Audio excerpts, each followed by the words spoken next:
that is, I mean, you can't BKB against that even. Like, what do you do at that point? I will say this was an overall first pick. Well, it was a first pick for the team, for Heroic Alchemist. What was the plan? It's like, very. It was a solid pick. Like overall, I did like their draft. Honestly, Yeah, but how can you say that when Alchemist just gets blown up like that? I'm lying. No. I still see the potential in their draft. It just didn't work out because of it's kind of sad, you know, because of one reason.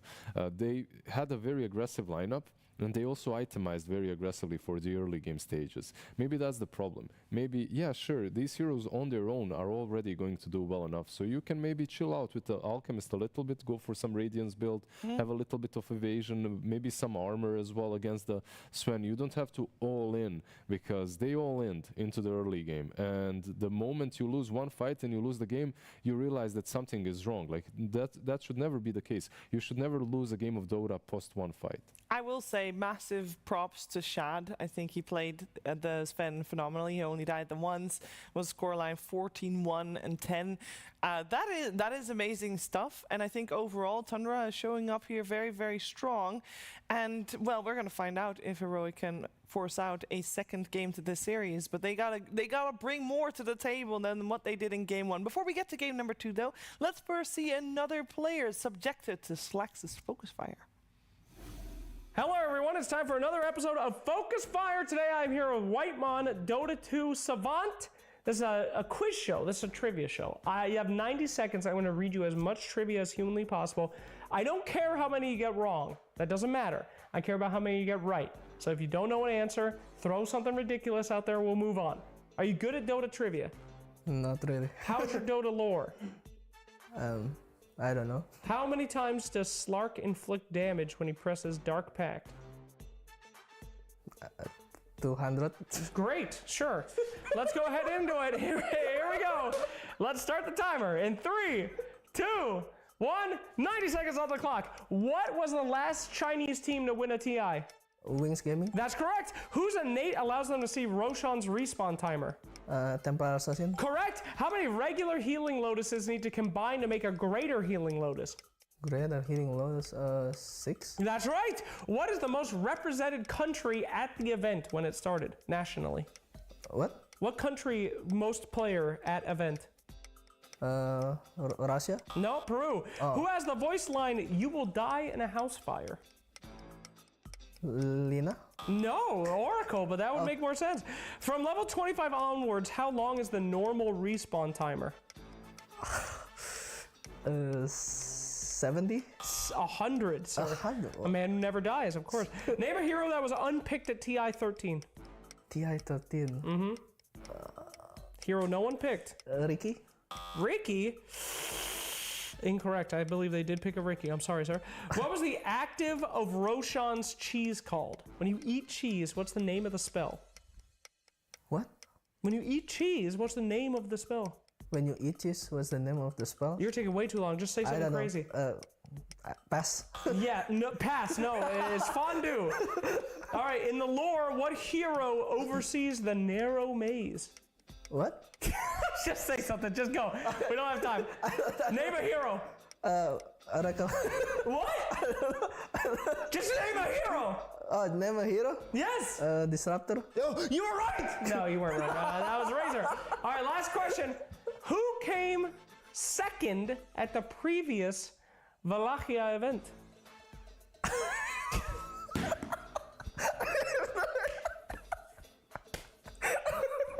Just say a team. Just say a team. Falcons? No. Whitemon, that was a heck of a try. You did good.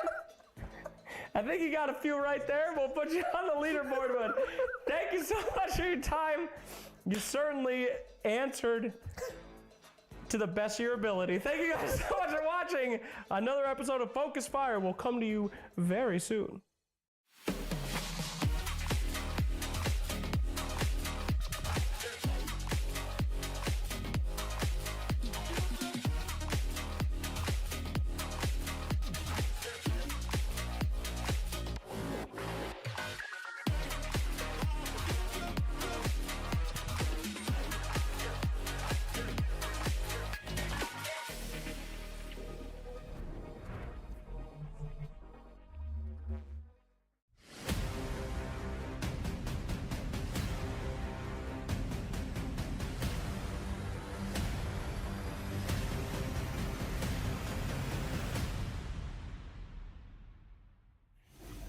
think we've definitely seen players have more answers correctly in the Focus Fire, but I don't think we've seen players have more fun than Whitemon did while being under Focus Fire from Slacks. A couple of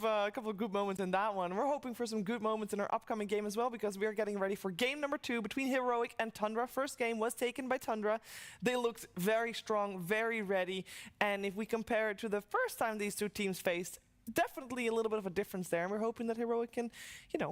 get a little bit something better out of the tank here in game number 2. Let's talk to my panel to see how they might just do that. I'm joined by Lizard. I'm joined by T-Gov. T, what they need to do different, because I feel like we can go to a lot of different places with how we want to see that adjusted. Because you could just start with the draft, which is fine, but at the same time, I kind of think maybe some gameplay needs to change too. Yeah, I think realistically this is just gameplay. Their draft was very good. They just had to play on with a bit more conviction. They won the early game, but the way Devilam played Enigma, he sacrificed his net worth to open up the map, and then you don't respect Roshan, so then you put your Enigma in a difficult position where he can't really hit black holes because they have an Aegis. So yeah, this just felt like a big strategical blunder. First in the tournament, I'd argue, and from that, just wipe it off, reset, go again, and just make sure that you kind of understand what your opponent will do to get themselves into the game. I think what you can do as well is ask Whitemon any question in old chat, and he's gonna burst out laughing. That's he won't be true. able to focus. So Any question. name a hero, Whitemon.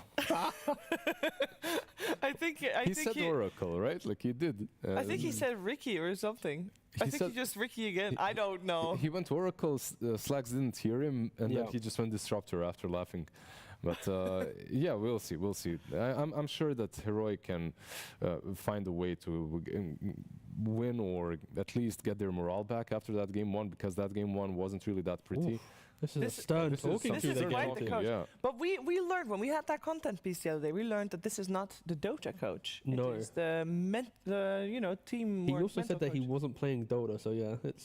he's going to probably lean more on the mental and the vibes if he wasn't playing the game. And it's clearly here, he's like, KJ, it's okay. We got this. Analog, you're going to pop off. Llama, you're not going to play Enigma. We're in the clear, boys. Let's go. Game 2. Yeah, He's I talking feel like way more than that. I feel like this is really good to Don't have enough time to fully. This is really good to have if you have like a full 3-game draft prepared already. Yeah. And then you're going into the drafting stage and you know what you're picking. You're kind of well prepared for it, and then you don't have to think about. But man, if you have to think about what happened in the last game in the draft, and some dude is just telling you, just play well. You got this. You know, they split up. What about 2 of them? Like maybe they need some like. You don't want too many cooks in the kitchen. This is like where we don't really talk about it too much, but you have to find the correct balance. And some teams operate under the idea of find one problem and then that's what you solve for the next game. And right now, I think Heroic are showing that they are trying to put up multiple little fires. They're planning their next draft. They're dealing with maybe some emotions from the first game. It can help. Mention that because like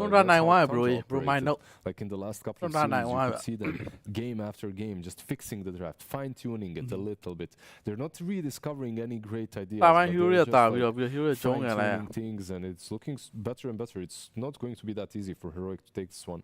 Yeah, I feel like, of course, when you look at Heroic, they naturally put themselves to high standards. In the interviews, we heard about how they're not proud, even though they're the top SA team, they're yet to really make that big run in the tournament. And if there ever was a time for SA to win or get to a grand finals, it is at PG Wallachia right now. The amount of teams in the top 8 from South America is there, and maybe the pressure's getting to a little bit, but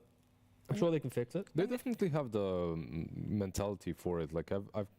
covered a lot of their tournaments in the last season. Wait a second, guys. It's huddle time. No, Where's Parker? Okay, I was going to say Parker and the coach. They're not there yet. Right. They were chatting for We'll quite a see. while. Caps is here. There we go. All right, all the bands back together, and then they get the team huddle, and everything's gonna be good. Do you think they have obviously in huddles when you finish, they do like a thing on 3? Okay, they're doing it. Okay, they did confirm. Yeah, they did. I mean, I think if I was,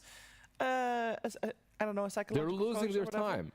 No. If I was a psychological coach, I would also want to end with something strong. It doesn't even have to be a word that exists. It could just be just an energetic exclamation of anything. You can make anything up that you want. But we are in the draft for game number 2, so I hope Parker and Coach Cavs had a good chat of what the plan is for the upcoming game, because we do need something different. Yeah. this man doesn't need anything different, and No, he he's doesn't. fine. He doesn't need a morale coach as well. Like he's just laughing all the time, having fun. Maybe he is the morale coach. I remember Whitemon in the DPC seasons, like when we were covering. ဒုတိယ round ဟုတ်တယ် bro စောတည်ရဒါ game 2ပါဗျ game 1 tournament နိုင်သွား on something every time they're drafting. Like he grabs a snack and he's a happy guy. That's all you need sometimes. Yeah, he's a good lad, but draft-wise, Heroic coming into this game, they're gonna need to think about the Beastmaster, right? They banned out Bristleback and Doom in the previous draft, and then they had Clock and Naga. Check the There it is. There's the Beastmaster. check the approach from Tundra though. Like last time around, they banned out 2 of Parker heroes immediately at the start. Like Gyro went out, and I can't remember which was the second one, but they. အယူရပြန်ရှေ့ဦးဒီမုံတော့ပြန်ကောက်လိုက်တယ်နော်သူတို့ You could argue that Naga is the one, but no, they go. ပြီးမှဆိုတော့ဘန်းလိုက်တယ်3-3ပြီးမှဆိုတော့ဘန်းလိုက်တယ်မပေးတော့ This draft where it's အော်ပြီးမှဆိုတော့ you do this, you're forced them အောင် to တော့တော့ခုနကအပြာကြောင်ဖတ်ဆိုင်တယ်နဲ့အေးလာဟာလာနဲ့ပြန်နိုင်သွား SD, it'd be Luna. I feel like as What else the is left? ultimate first pick, if it's in the pool, Yep. I'm surprised when people are when teams aren't doing it. အငင်းမှာဘန်းသွားရှုပ် Because the team just doesn't play the SD or something like that, which is ridiculous at this point. The hero does way too much and shuts down way too many heroes. I guess the point I was getting at was it felt like Tundra was kind of ushering Heroic to, hey man, you're gonna have to pick this hero because we've deleted enough heroes now that you have to go for like option A or B, right? And it's a nice way to draft, and Yeah. Tundra go for the Enchantress. I do like heroic bans. It's like, tell me you're afraid of the enemy offlaner without telling me you're afraid of the enemy offlaner. They are petrified of the enemy offlaner. I mean, even the tip after he kills your alchemist once, and then the alchemist buybacks to kill him, and then he dies again. Yeah. Tips the Beastmaster. At that point, you just ban all of these. You've got how many more? 4. Yeah. There we go. Oh my Here it God. is. You've got 3 more. Ban him out. Maybe that was what the chat was about. It's like, okay, if you want to be, previous game obviously he wasn't comfortable. If you want to be comfortable, Parker's like, no, you got to ban out there's all of 33's heroes. One respect. to Oh, the Saxon. sucks. But it's still a hero that would go to Parker's lane. I mean, how must it feel to be a 3-3 ကတိုက်2စီတယ် it's your offlaner that's getting banned out. It's like, well, I'm the mid laner. I do things too. And then like, the carry's like, I've been like 17-1 on every Sven game.အေးပါ bro စောတည်ရရေ Of course, the building. 3ကဘန်းလိုက်ပြီး bro ဒေတာအောင်ရဲ့အခုလေးတွေမှာဘန်းလိုက်တယ်3ခန့်ကြီးရ But again, Shad and mid one have been. ဆိုင်ကင်းပြမယ်ထင်တာ3ဆိုင်ကင်းပဲလာမလားဆိုင်ကင်းတော့ We လော့ see, like on Heroic as well, when we look at the offlaners, a lot of them have been banned. Some teams have opted to ban out that Mars against Heroic. However, still left in the pool for now. We'll see if Tundra goes one step ahead as well, or if it's just gonna be supports. Let's see. Yeah, we've seen Sven a couple Hello, times bro. last week, and previous game was in reaction to the Saw- Alchemist, saw was what? very strong. But it makes me wonder, was it just very strong because of the game it was in, or is Sven a hero that အော် source ပ we're just second gonna ပြတယ် see more of? these because ပြင် he တော့ was ကြိုက်တယ်ဗျ so needs တွေပါတွေ On heroes, အမ disruptor တွေတော့ပါရှိမယ်ဒီကောင်ကောင်းတာမှာ Thumbay သွန်ပိန်းလည်းမစိုးဘူးဗျသွန်ပိန်းမစ်တို့ပါတော့ during TI because like when you're on with Gleipnir, range carries that dominate the lane and like to play into the map a little bit more. It ပုတ်တစ်နဲ့2စီကင်လာတာတဲ့ဘာဘရောက်လဲ Pretty Tundra good like, showing Tundra yesterday, doozy of course. lah. I think Sven is maybe an archetype of a hero such as Gyro, but he cannot fight as early as the Gyrocopter. So Okay. for me, Sven is all right if you can secure his farm and his side of the map, like some ancient stacks and stuff. Like just make sure that he can get through that early stage. Gyro, however, for SA, something that was banned in game number 1 and is left in the pool for Heroic, together with the Luna, by the way. So a lot of carries are left for Parker to pick and choose from. This man right here on the screen. and an Not that one. instant statement though from Tundra, right? Like you pick Shadow Demon, half of your support duo can never lock down now. Sure, you can save a disruption. So the Storm Spirit now reminds Heroic, like, okay, does my other support need to provide lockdown? If they go for, let's say, like a Lion, which is a counter Stormfront tournament. needs ဟုတ်တယ်ကိုပြောရ needs ဆိုတာ needs ကြီးတကယ်ပြလိုက်ဟမ် Yeah, Nix. အဲ့ဒါဖမ်းလို့ရဖြောင်းဆိုနာ Saying that with this, no, with currently the storm,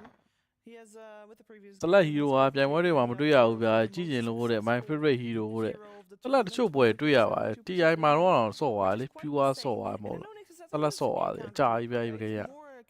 Big ne so I feel like it's strong into both. Like it's decent against the Storm. Invoker. He's invoker ဗျာဒါ combo လေးပဲကိုပြောက်ကြီးနဲ့ရှောက်ဒိုးမယ်ဘာညာပြီး sunstrike ချမယ်ပြီး MP ထိုးမယ် dash ရှော့မယ် You have this hero that will chase Storm Spirit around the map, so you can't be too just too relaxed with how you're ဒါ farming 2C and how you rotate make သားအောင် your ခွက်လက်နော် bro base. And you have another ghost walk hero. သိ You လောက်မ have နေ the နော် Burmese စော walk. စလုံးပြလို့တော့ Follow လို့ all that up. You have the EMP ဘာရ from ဆွတ် the လို့တာ hero ခု as န well. The thing about Nyx though, it's maybe a little bit of a bait pick because yes, you kill the Ench creep, you can carry Pierce the Storm, but the speed in which you can play still can overwhelm a Nyx assassin. That you have some 2 of your spells counter 2 different heroes, but if you're not able to cleanly get every spell off in the fight and it's constant go, you're not getting pick off, you're not scaling. It falls off, in my opinion. Like Storm can get a BKB relatively အခက်မဲ့ အခက်မဲ့နဲ့ဒါ enchantment နဲ့လေရတော့တာရဗျ sure you've got a counter. သူတို့ offlane ပြမှာ caught တဲ့ ဒီကောက် caught တဲ့4ဗျဒီဟာဒီ strong sword ကို mana ဖြည့်ပေးမယ် strong sword ခုံပေါက်မယ်အဲ့နီးစီနဲ့တော့နဲ့အနေများလား strong sword ကိုဟိုအော်ဒီ Picked up. And It's a another nice combo with the Storm Spirit. incredibly good with the Storm Spirit. And something we have to remember with Storm Spirit, the change that we're seeing is they're going for the shard early, having the overload, where you give charges to your allies, it bounces around. Then you have Kotal going for recall, constant mana, bringing the storm to you, sending in the base, he goes to base, send him back. Like it's just a lot of map pressure. And there's like some very cool combos that are almost forgotten on the offlane. ပါစောမစိုးပါဘူးဒီမှာစော A hero that maybe fell out of favor a little bit today. We heard in one of the content piece ATF said it's not nearly as strong as before. Something like a Sand King that plays really fast, has a ကင်းတော့ကြံသေးတယ်ဗမ်းမဲ့ထင်တာပဲဆိုင်းရအောင်မပေးတော့ထင် just crushes lanes. But Not knees saying up it has by to be what the damn case, you. but it's looking pretty nice. By the way, Timber saw on that offlane into well, they have 2 bans to cover it. They need to actually ban carries here for Heroic because 33 will happily put Alchemist into the offlane. Laning into a Shadow Demon, there is no pressure. This Alchemist will free farm from the offlane, and you pick Timbersaw to try and threaten. But if they go for like a Monkey King or get any aggressive core to then threaten the Timbersaw, I feel like that this might pick could just be a the bait case. for Heroic. Yeah. Exactly. Give Shad something that actually crushes the Timber, and then you play the Coral Alchemist lane in which you're just pushing, Shoving waves, and the Alchemist farms. Like it's playable that way. I'm worried for Heroic. I feel like they've been baited throughout this entire draft, and Tundra are just kind of pulling the strings the entire time. And if they would go for an offlaner, my noob brain says Slardar, because then they can see all the Invis gank squad coming out. Or is that not an issue at all? I don't think that's an He's issue at shaking all, his head. no. This was a terrible idea. Because is that not a thing? Because right now, the strongest thing about Heroic is the gank squad of Invoker and Nyx Assassin. How are they going to deal with that? I think Tundra, if they put out to offlane carry, shut down Timber, then the gank squad never has damage after. Because Heroic's gank squad is Nyx walking by himself and maybe getting a Sunstrike. But Invoker plays on Quaz Wex now. Timber also doesn't run into the enemy jungle too early. So Heroic actually just don't really have damage early on. And what's with Heroic, by the way? This is some Gyro Luna bans, right? Most likely the 2 that are kind of sticking out for me at least. Or maybe even Gyro Sven. Considering how that last game went, maybe Sven is a hero that you might want to ban out. I could see Medusa being another option for Heroic. Okay, solid. Just stand like there's Heroic have enough noise within the lineup to poke and to pressure. There's the Medusa ban from Tundra. It does feel like you need the outscaling carry for Heroic here for their draft. Murata ကေဒီကွာ I wish Mana Leak was still a thing.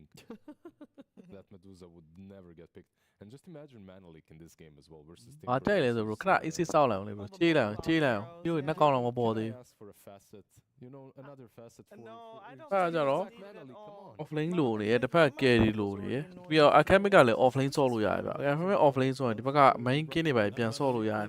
ကျွန်တော်ကအပြတ်သက်ကြီးကြုံမှာခါကြတယ် Buying 4 staff, Bane and da then is all, someone blinding light, yeah. and then 4 staff was one of my favorite things to do. လူနာတော့ရှိရဗျနော် academic နဲ့ရှင် fan ဖို့လူနာတော့ရှိရမစိုး High skill. Strong suit again or pit? Low skill or It wasn't, but it made the hero more fun, I would say. yeah, that's true. It was pretty fun. duration တော့မသိဘူး K ကတော့ over လောက်ဒီတဲ့အသေးချတော့ Being lured into a trap. Yeah, a little bit. I think again out to offlane feels good. Where I think Heroic's best answer is finding a carry that either is super scaling or pressures Alk offlane, which then forces Tundra to then rethink where Alk is going. But that carry, there's a lot of carry bans. What would lane well into an alchemist? Because that Don't you just go Luna I think here? yeah, I feel like the base, not basic, not in like an insulting way, but like the obvious approach is Luna, just because you know that you will eventually be able to rally behind her, but it doesn't really shut down the Alk farm. It doesn't hit some of the points that we're making for the early game issues of Heroic.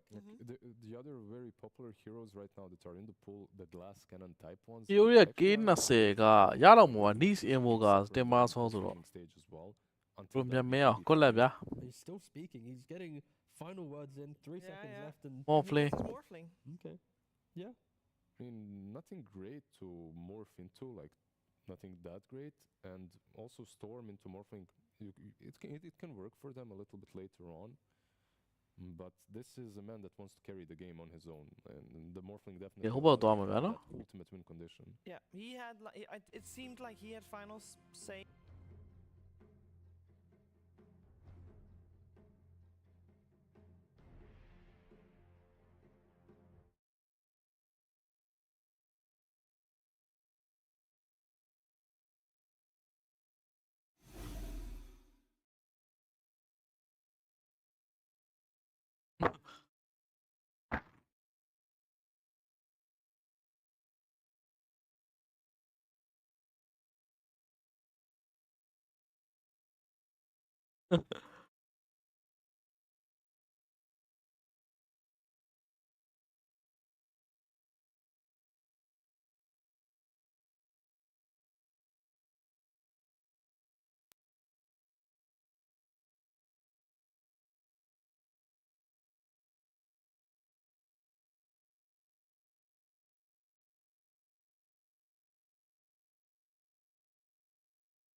But ဒါလေးခဏကြည့်လိုက်ဗျာတို့အပြင်းပြေတယ်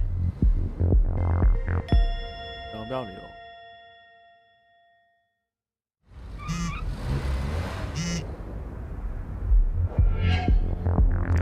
Absolutely, the 33 Broodmother, the Sakska Coddle. Very comfort heroes that we have out here. Are you confident in this draft with those comfort picks? I mean, yeah, 33 last pick Broodmother. That's really grim for the enemy. Absolutely. No shot at all that they're going to win this one, you think? I mean, this Parker got Morphling, so there's always a shot. Absolutely. Now, let's talk a little bit about Coddle. I don't believe Coddle has won a single game so far. Yeah, at this event. Of course, you have a Coddle Storm. I mean, is that still, a thing that's good enough to win this game? Let me put it this way, okay? Saksa won 5 double downs in a row of Coddle. Ooh. Okay, I'll take that for sure. Is there any part of this game that you think is super important with your drafts? Do they need to win a specific part, or should this be pretty cut and dry? Bromada offlane, I can make it. Just don't get cheesed by some Divine Llama level 1 smoke. This guy is just the goat at cheesing the off lane, Just watch out for this guy. And that's it. Oh, I'm sorry. They have already gotten first blood, I think, on Divine. No, I'm just kidding. You're good. All right, let's see who is going to get first blood as we go straight into that game. Oh, there.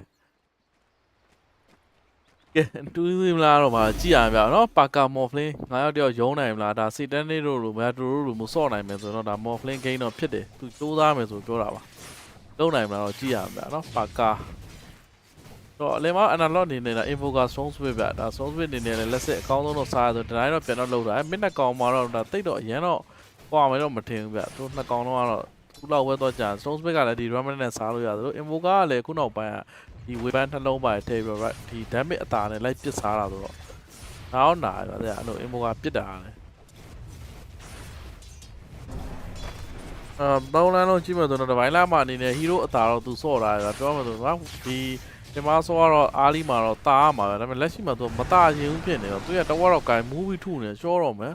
ဒီဘိုင်းတော့ဘာလုပ်နေတာ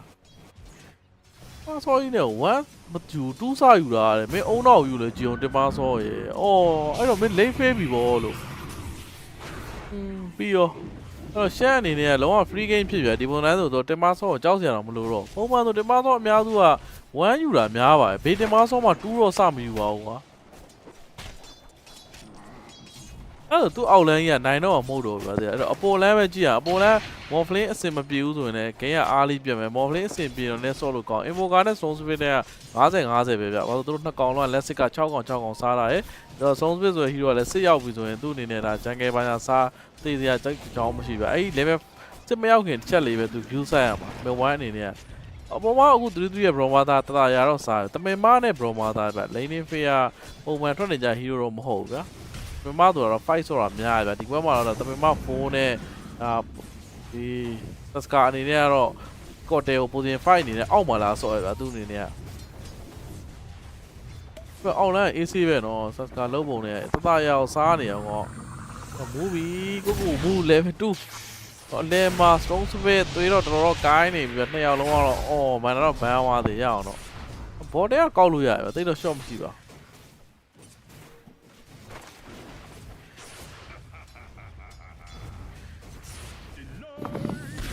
တော့ဒီမှာချိန်နဲ့ထွက်ပါပြေးနေရဗျအောက်လမ်းမှာတော့ academic ကတော့ easy ကိုတော်တော် easy ဖြစ်နေတာသူ့အနေနဲ့တန်ကို3ခန်းနဲ့သူဒီပေါင်လေးဆက်ဖို့တော့နောက်တစ်ဆင့်တော့သူတော့သွားနေပြီအပေါ်မှာလည်း Broma သား AC ပဲ17ကောင်စား4ကောင်နိုင် Morphling 9ကောင်ပဲစားရတယ်သူအနေနဲ့အခက်ခဲတွေဖြစ်ဂိမ်း1ကဟိုဟာ Tundra နိုင်သွားတာဗျအဲ့တော့ Tundra 2စီးဖြစ်ဖို့တော့များတယ်ဘယ်လိုသိမ်းထိအောင်ကြီး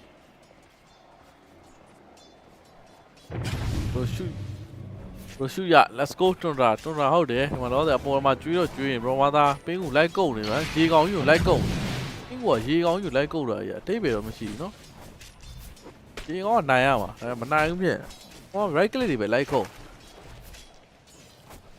တော့ white မောကတမင်မကို position 4ခဏပြောင်းဆော့ပြီးတော့ keeper ကိုအောက်ပို့လိုက်တယ်ဗျာနော် keeper ဘာရဘောက်တာ grenade တွေပဲသုံးလို့လေဟောဟိုကောင်လှည့်တဲ့အချိန်မှာ grenade နဲ့ cancel မဲ့လုပ်တာလုပ်ဖို့ရဲအုတ်တော့ရဲ white ဘောဒီ small flat လမ်းအောင်ဆိုင်ပါဗျာဒီသွေးလှည့်တဲ့အချိန်မှာသိရမှာအပြောက်ဆိုဗျာသွေးဖင်ကဖြစ်နေတယ် grenade ကထုလိုက်ရင် damage တန်းဝင်တယ်နော်အော် short မလားဆိုပြီးလှမ်း cancel လိုက်တာဘောကလည်းမြန်ဆန်တော့ပြန်လှည့်လိုက်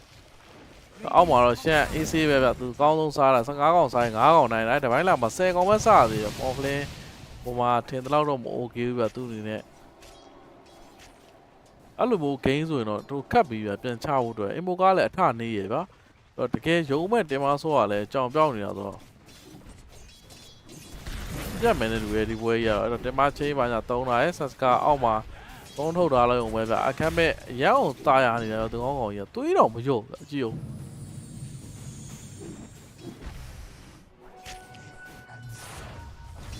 ဘိုင်းလာမှာတော်နာပဲ point ထောက်လိုက်ဟိုကောင် level 2လေးနဲ့မူးလိုက်နဲ့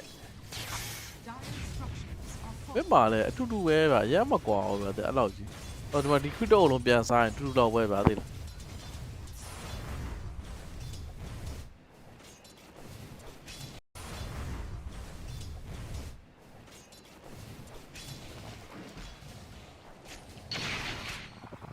ရောအခုမူ level 2ရောအဲ့ဒါစားဟို keeper မနာလေးဖြည့်လိုက်ဟိုဟာလေးသုံးလိုက်တယ်အလုပ်တော့ဖြစ်နေတာသူကသူတမင်မစံတော်ကောင်လေးကိုအောက်ပို့လိုက်တာလေဘာလို့လို့တော့စံတော်ကောင်အောက်ပို့ပြီးတော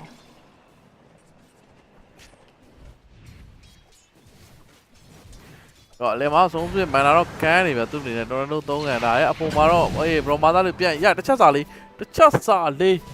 သွားတယ်ဗျာတစ်ချက်စာလေးပင်းကူအိမ်ထောင်ပြီးဒိုးသွားတာတဲ့ကြားလိုက်မစိုးဘူးဗျပါကာအနေနဲ့ကဒါတကယ်တန်တဲ့ကီတွေဒါပေမဲ့လည်းတစ်ဖက်ပြန်တော့ဟီးပေးနေပါကာဘေးတော့ဘေးသူ့မှာ war တော့ရှိရပါကာရတော့မှာဗျ2 second 1 second war destroy နဲ့ဒါ needs ရလေအဘေးတော့3ကျင်နေတယ်ဗျာတာဝါနားမှာဖြစ်နေတာပေါ့ဟောလိုက်တော့ပြစ်တယ်တောက်လျှောက်2-3နဲ့ဆော့နေရဗျဝိုင်မောက1တော့မယူတာသူ့အနေနဲ့ကBroma သားသူရအောင်နည်းတော့ပြန်တော့ပြေးလာပြီဗျအဲ့တော့ Captain Creed တိုင်းကို Niche က level 2နဲ့စားပေးရဗျဒီ Morphling level မြန်တက်ဖို့အတွက်တော်ရဲလေမုံတိုင်းတွေတိုက်နေပြီလို့ Morphling ရေကောင်ကြီးကိုမုံတိုင်းတိုက်နေတယ်လို့ပေါ့ဟောရသေးတော့မယ်လုံးတယ်နော်အေးအောက်မှာတော့ KG အနေနဲ့ first blood တော့ရရမစိုးပဲဒါပေမဲ့ Morphling ကြောပြီပြီးတော့ဒီနှစ်ကောင်ကြီးဒီတိုင်း regular ခုတ်တာတေးတယ်တဲ့ Morphling ကြီး See you later နဲ့လို့နော်ကောင်လေးကျွေးကန်လိုက်ရ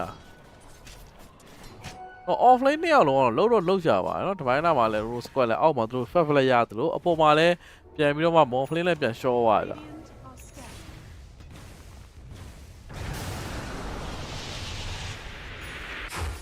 ဒီပုံစံနဲ့ဆိုတော့ Tundra 2 စီးမယ်ထင်တယ်ကိုကတော့ကြောင်ပိုင်းကျတမင်မလည်းပြစ်မှာဗျာ ပေါ်တရားဒီ stone spin နဲ့တွဲမှာဗျာ sandry နိုင်လေးထောင်လိုက်တာနဲ့ niche ပြဿနာဖြည့်ရှင်းလို့ပြီးသွားပြီ။နောက်မှ gen လို့ item နဲ့သူတို့20လောက်မှာကင်ပြီးတော့ဗျာ stone လို့ hero ပေးတာ။ဟိုကတက်ရှင်တိုင်းတက်လို့မရဘူးဗျာ။ဒီ stone spin ကိုဖမ်းမဲ့ spell ရလဲ niche ရဲ့1တစ်ခုပဲရှိရယ်။ invoker ရဲ့ဒီ orchid လောက်သွားရင်တော့မပြောတတ်ဘူး။ orchid သွားရင်တော့ stone ကိုကောင်းတာထောက်လို့ရ။ orchid မသွားပဲပုံမှန်တိုင်းဒီ maze slayer တွေ witch blade ဘာညာသွားမယ်ဆိုရင်တော့ stone spin ကိုဖမ်းမဲ့ကောင်တိတ်မရှိဘူးဗျ။ခတ်တယ်ပြီးတော့ mana ခန်းဖို့အတွက်ကလည်း ကော်တဲကအနောက်ကနေပြန်ဟီးပြီးမှဆိုတော့တော်သိဖို့အရန်ခတ်တယ်မင်းဝမ်းသူ့အမှားလုံးမှာပဲတည်မှာပဲဒီပွဲကြီးကကန်ဆာတွေကိုပေးနေရတယ်တတိုင်းတစ်ပိုင်းအောင်ပေးနေရကြည့်အောင်တော်ရဲဟိုအကောင်လေးနဲ့မူးလိုက်လေဝေလေးနဲ့တိုက်လိုက်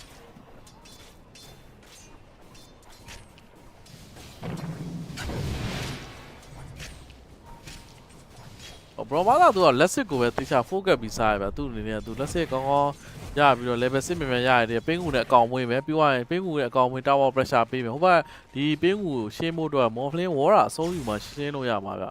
တော်ဆိုရှင်းရခတ်တယ်ဗျတူးမကြခင် level 6ရောက်အောင်တော့ lane တွန်းတော့ဗျအလဲမှာတော့ရှင်းတယ်ဒီ stone spin နဲ့ဟိုနဲ့မှာတော့ invoker တာရယ်ဆိုပေမဲ့ stone spin ကတော့သူ့ဟာသူ jungle creep လေးသွားပြီးတော့ hero key မပေးဘဲနဲ့ပဲစားတာဗျအဲ့တော့အနာတော့အပေါ်လမ်းအောင်သွားပြီး pressure တော့ပေးတော့မယ်ဆိုပေမဲ့လမ်းမှာ white moon နဲ့တွေ့ပြီးဗျာလမ်းမှာ white moon နဲ့တွေ့တော့ပြန်လှည့်လာလိုက်ရဟောလေလမ်းသွားပတ်ပါရဲဆိုမှဟိုအောင်နဲ့သွားတွေ့ရအေးဒီမှာ cocktail ရမှာလား scar တော့မိသွားပြီမြုပ်မှာလားတိုက်ဘာညာမလုပ်ဘူးဆိုတော့သူတို့သိတာအဓိက spell လကားသုံးလိုက်ဟောကျိုးမှာဆိုမြောင်းမထဲမှာတော့ invisible rune ဒီမှာတော့ mail one နာတော့နာတယ် physical နောက်တစ်ချက်favor လေးနဲ့ပဲတော့စားတယ်ဒီမှာလည်းအုပ်လူလာလူစားတာတဲ့တော်တော်ဆိုးနေတာဒီဘောကအလဲမှာအလုတ်ရှုံနေလို့ဆိုတာခွေးလေးနဲ့ chakran နဲ့3လိုက်နောက်မှာတော့ရှေးဦးဒီမောမြုပ်ချင်တော့မြုပ်မှာလားကိုကိုမူ level 2တော့အဲ့မှာမြုပ်တော့မြုပ်ထားတော့မယ် invoker မှာရောက်လာပြီဆိုတော့ရှက်ရေးဘိုင်းပဲ coast နဲ့နောက်မှာ cocktail ပွိုင်းနေတော့ဟီးပေးလိုက်ဆိုပေမဲ့လည်းနောက်တမင်မရောက်အောင်ထပ်ဟီးပေးတာ double ball strike နဲ့အတူပဲမော်ဖလင်းမှာရောက်လာတသိန်းလုံးရောက်လာ Heroic က9ယောက်လုံးရောက်လာအောင်လဲအောင်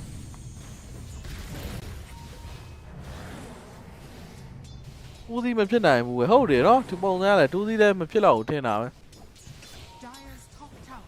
ဟိုဘရောမာသာအရန်အဆင်ပြေပဲကျုံးမှာအစောကြီးတာဝါချိုးပြီး version နဲ့ဟိုအခက်မစ်ကလည်းဟိုတေးတာဗျကောင်းမော်ခရီးကစားတာဆိုအဲ့ဒါကိုစိတ်ပူတာဗျအားလီမှာတော်တာအရန်တာပြီးတော့ဖိပြီးခုန game လိုမျိုးသိရမှာခုန game ကတော့ Heroic ကအားလီမှာတာတာဗျ15မိနစ်20လောက်ထိတာပြီးတော့20နောက်ပိုင်းမှာသူတို့ကပြန်ကျွေးကြရတာ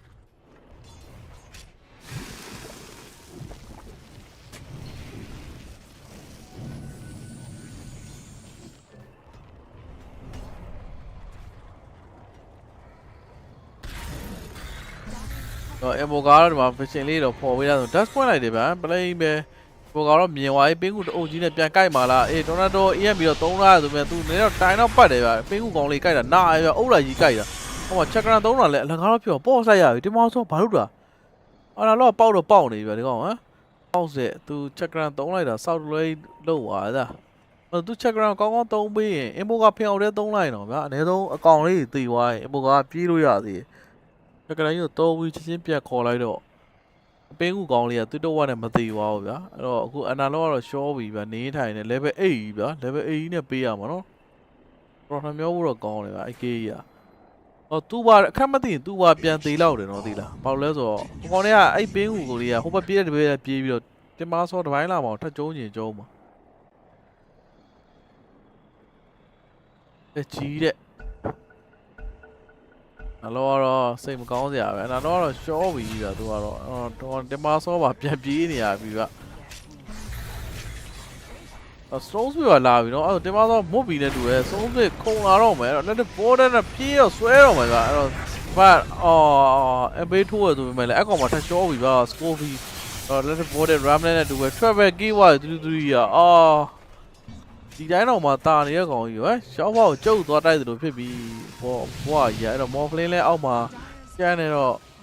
သားကူသားတော့စားနေဆိုပေမဲ့ရှက်အနေနဲ့ Scare ရတော့မှာဗျာသူ့အနေနဲ့တိတ်မကြခင်ပါ900တော့ဖြစ်သွားပြီကောင်ကြီး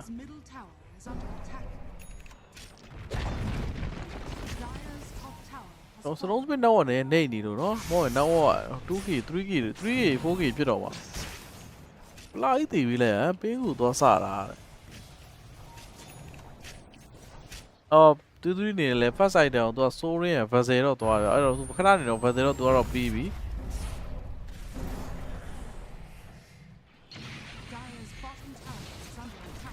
ကောင်းနေပလောင်နေနေဗျာနော်ပင်းကူကောင်းနေရောအန်ချရက်ကောင်းနေရောညာနဲ့မညာနဲ့လေဟုတ်တယ်တူသီးပြီနဲ့တူရနော်ပုံစံကြီးကတူသီးဆိုတော့ပွဲကြည့်မကောင်းတော့ဘူးတပွဲလောက်တော့ပြန်နိုင်သွားတော့မဆိုဟီရိုတဲ့ game 1အမှန်ဟီရိုတွေက okay ရမှာပါသေးလားဟိုလိုနဲ့ရှုံးသွားတာ game 1ကြီးကအဲ့တော့ဒီမှာထပ်ပြီးတော့မှတော့အေးဒီဘောတဲ့ ram နဲ့တုံးလာပြန်ပြီးတော့ ball strike ထိုးလာတယ်သူမဲ့ stone လေးပြန်ရကောင်းလိုက်တာတော်တော်တို့3 man တီးတောင်တုံးလာအဲ့တော့ထပ်ပြီးတော့3 ပါထက်ရတော့မစိုးတော့ wall လိုက် more flame attack strike ရော့ချိန်စားသားကြီးကောင်းတယ် attack strike လေးနဲ့ပြောရင်းဆိုရင်လည်းချက်ချင်းဆို HK 55 now 2 key ကနေ1 key ပဲပြန်တော့ပဲဗျအော်နည်းနည်းလူအားဝါဖြစ်သွားတယ်သူတို့တအုပ်ကြီးဒီလာဟာလာလောက်တဲ့အချိန်မှာတော့ Hero တသိန်းလုံးကလည်း TV ပြန်ကြရင်ပြန်ကျုံးနေပါသေးလား More Flame ကပါလာကူပေးတာအဲ့ကူမလည်းရမှာဗျမှော damage ကမလောက် Offering ပြီးသွားပြီ More Flame ဒီဘက်မှာတော့ကြက်အနေနဲ့ကသူ Radiant သူလည်းပြီးတော့မယ်ဗျနည်းနည်းပဲလို့တော့သူ Radiant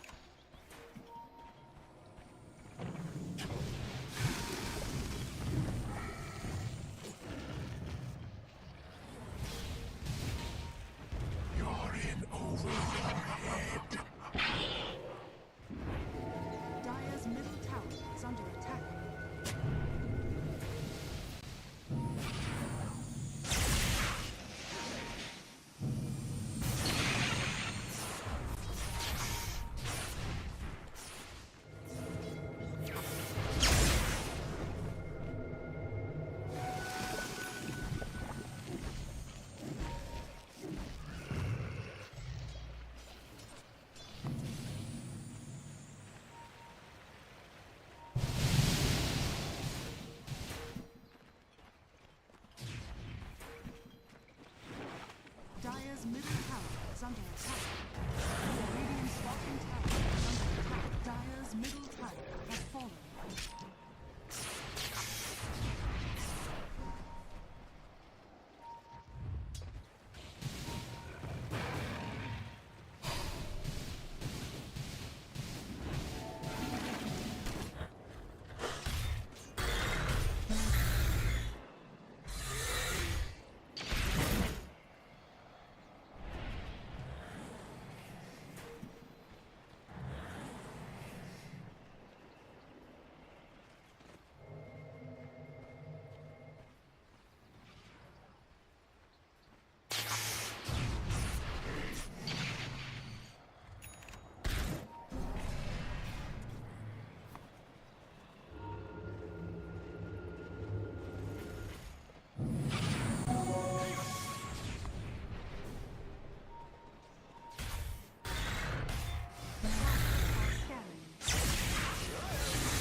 Dire's bottom tower is under attack. Falcon ပွဲဒီပွဲပြီလာမှာ brother Falcon ပွဲက bro ကညာပြမှာဗျ Falcon ပွဲပြမှာပုတ်ပြမယ်လို့ပြောရဗျ तू မအားရင်တော့ကျွန်တော်ပြမယ် तू အားရင်လည်း तू ပြလိုက်နှစ်ယောက်တည်းတယောက်တော့ပြမှာဗျတေချာပေါ့တော့အပွဲကတော့ငြိမ်သွားရယ်နော်နှစ်ပွဲ game 1တော့နည်းနည်းကြီးချင်းသူကျွေးသေးအခုတော့14မိနစ်15မိနစ်တည်းမှာ Heroic 55နဲ့ငြိမ်ပဲနောက်တော့ 3k အသားနဲ့ပဲတော်တော်တော့ AC လေးပဲသူတို့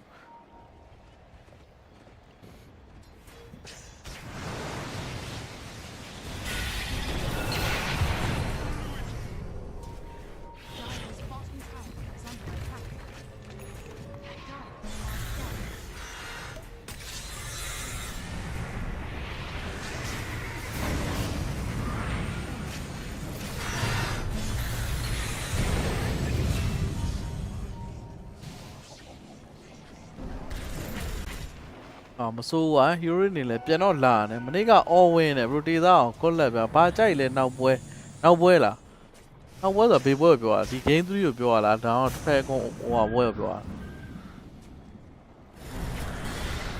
အေးဟဲကောင်တော့ဘယ်သူမှနိုင်မယ်လို့တော့မထင်ဘူးဗျာနော်ဖက်ကောင်ကြီးကအရန်ကြီးကိုကောင်းနေတာတော့ ကောနဲ့တွန်တာနဲ့ကြာရင်တော့ကြည်ကောင်းမယ်ထင်တယ်ဟစ်ဖဲကွန်တွန်တာဟီယိုရီအဲ့3သင်းတော့ကောင်းတယ်သူကလည်းသူတော့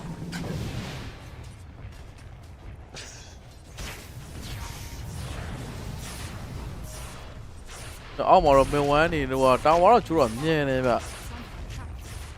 Dire structures are fortified. duration 39 over နဲ့ဒီပွဲ2စီးမှာကိုတဲ့ game စီး game over တဲ့ duration 39 under 9လားဆိုတော့ under လောက်မယ်ထင်တယ်ဗျဘာလို့ခဏနေသူတို့ rotation ယူပါညာနဲ့ဆိုရင် under လောက်တယ်ကျွန်တော်ထင်တာကတော့39 under လောက် Middle tower is under attack.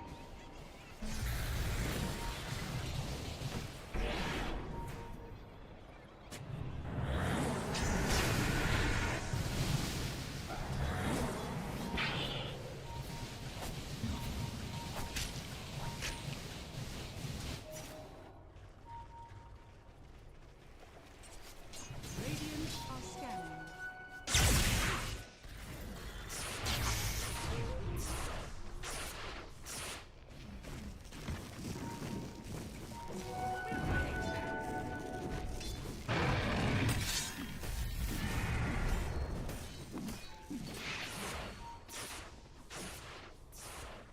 Radiant's middle tower is under attack.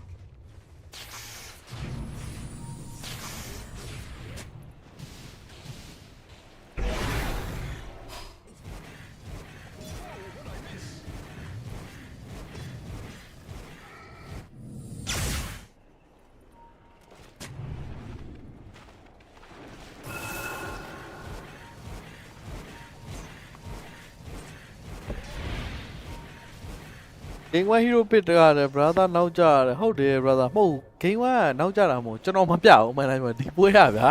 hero နဲ့ donda အပုတ်ပြမယ်ပွဲဗျာသိလားကျွန်တော်နောက်ဆုံးပွဲမှာပြရမှာ तू ကအရေးပေါ်ကြီး तू က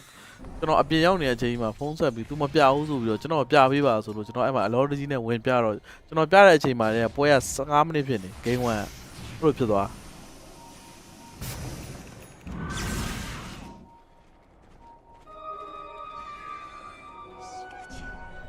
နေကင်းဆိုရင်ကိုပိုင်ပြောလို့ပဲเนาะတော်အဲ့တော့ဒီမှာတော့အေးတင်မဆောဖြုံးကုန်ကျွေးတာတခါတန်းချော်ဒီမှာလည်းအမိုကတော့ပြန်တော့ရတယ်ထွေတာတစ်ဖက်မှာလည်းဘရောမာတာ BKB ကြီးလို့ရတယ်ဆိုမဲ့မော်ဖလင်းကတော့ပြန်တော့ပကလုံးနေเนาะပကလည်းတနိုင်တစ်ပိုင်းတော့သူ့ရတယ်သူတော့ဒီတင်မဆောလည်းတနိုင်တစ်ပိုင်းလုံးတယ်ပကဝေါ် destroy အိုးဟုတ်တယ်ဟာဒီကောင်မော်ဖလင်းကောင်းလိုက်လားဒီကောင်လည်းစစ်တန်းနေလို့ပဲတကယ်လုံးတဲ့ကောင်လည်းတူပဲဒါဒီမှာတော့needs ပဲရတယ်တဖြည်းဖြည်းတော့နာလာပြီဗျာနောက်တော့ 2k ပဲကျန်တော့ကျင်ချလို့တော့မရဘူးဗျာဒါဘာလို့ဒီ morphling ကိုတတ်ဖို့ကလည်းခက်နေသူတို့စီမှာဟောရအချဲ့ကျုံးတာ morphling က တို့နာနိုင်မဲ့ထင်နေလားအဲ့လိုတော့မထင်သေးဘူးကွာတော့ဘာလို့ပွဲကလည်းကြည်ကောင်းနေပဲဒီကောင်နှစ်သိန်းတော့ချတာဆောင်းအားကောင်း game 2တော့ကလည်းချတာဆိုတောက်လျှောက်တွေချတာနှစ်သိန်းတော့အဲ့20နောက်ပိုင်းကစရအသေးချဒီမှာ shut အနေနဲ့ BK ပြီးတော့ပြန်ဖမ်းနေပါသူအနေနဲ့ဒီမှာ quarter ကတော့ဘာမှတော့သူမရသေးဘူးသူကတော့ shut down ဝယ်တာ Saska အနေနဲ့ normal flame အောက်မှာသူအနေနဲ့တော့တသားရစား niche light တော့ for နေ vision မြင်သွားပြီနော်မြင်သွားပြီကောင်းလေးဘေးပြပါဒီမှာအော်ရော့အမအင်ပင်းအတီးပဲနောက်မှာ Sun Strike dead strike နဲ့ quality ရဆိုပြီးတစ်ဖက်ဆုံးစစ်ပြန်တော့ကောက်တယ်1 for 1ပါပဲ support နှစ်ကောင် trade တာဆိုတော့ဒါတဲ့ carry ရမြတ်သွားတယ်ဗျာနော် min 1တကောင်စားရယ်ဒါပကအနေနဲ့ကသူတကောင်စားလိုက်ရတော့ပကတော်တော်ဖတ်တာပဲနော် morphling player စစ်သွားပြီဗျာတကယ်လေးစားပါဒီကောင်လည်းစစ်တန်းတို့ရက်ကွက်တွေကိုထည့်လို့ရပါတယ်ဗျာတကယ်ယုံနိုင်ဟုတ်တယ် bro တက်ခေါ်ကြီးဟောဒီကောင် morphling ကလည်းတိုင်းရမိရဗျာအခက်မင်းနဲ့ဟိုတော့ကဒဲဆော့တာဆိုတော့နည်းတဲ့အားမဟုတ်တာတော့သူ finance offering နောက်မှာတော့သူအနေနဲ့ခံတော့ပြန်သွားနေပဲဒီမှာ33 BKB ဆိုးရင်းနဲ့ကသူကပုတ်မကြကဲမကြတော့ဖြစ်နေ33 idea ရယ်နော် Vessel နဲ့ BKB နဲ့ဆိုတော့ morphling တနိုင်တစ်ပိုင်းတော့ပေးတာပေးဘူးအေးဟိုကောင်လာလူစားတာရက်ဆက်တယ်ဝေါ်ပြီးတော့ပြန်တော့ရှောင်လာဆိုမဲ့လေဒီမှာ electric wall နဲ့ academic access spray အောက်မှာ mana sign နဲ့အလှလေးတော့ draw စားရပဲ 3 man MB 3တယ်ဆိုပေမဲ့လေတင်မဆော့မဝင်ရဲဘူးဗျဒီအုပ်ကြားတယ်သူဝင်ချင်းတော့ဝင်လို့ရဘာလို့ဟိုဘက် space ရပေးရဒါပေမဲ့တင်မဆော့ပြန်ဒီဘိုင်းလာမောပြန်တော့အိမ်ဝကြည့်ဆိုနောက်မှာ Cherry မောကာတော့ပေးတာချင်းနဲ့မြုပ်ပြီးတော့မှတော့စိတ်တာတော့ပဲတော့ Cherry မော target သွားတယ်ဆိုတော့ဒီမိုနီ pass တွေပဲပြန်သုံးတာဒီဘိုင်းလာမောကဲပဲလို့မရှိတော့ဘူးလားအိုး ဒီတူနောက်မှာအဲ့လိုကြီးဗျာ9កောင်လုံးကြီးလောက်တာအလုတ်ခံရတာအင်မိုငါတို့ဘေးရောက်နေတာဘေးကဘာရောက်တယ်ဒီကောင်တွေကအလဲမှာဗျာသိလားနားမှာလူရှိရင်မစိုးအနည်းဆုံးဒီတော်တော်တို့ EMP လေးသုံးပြီး အော့ခက်လေးနဲ့ပြန်ပြီးကယ်ပေးလို့ရ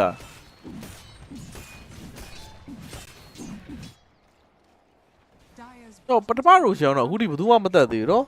ကေအိုဘာမယ်ထင်တယ်ကောက်ကေရကျွန်တော်အစောကြီးတယ်ပြောကေရတယ်ကောနှစ်သိန်းကဆောင်းဝမ်းချတော့ over ဗျာဒီက duration ပဲနည်းနည်းစိတ်ပူတာ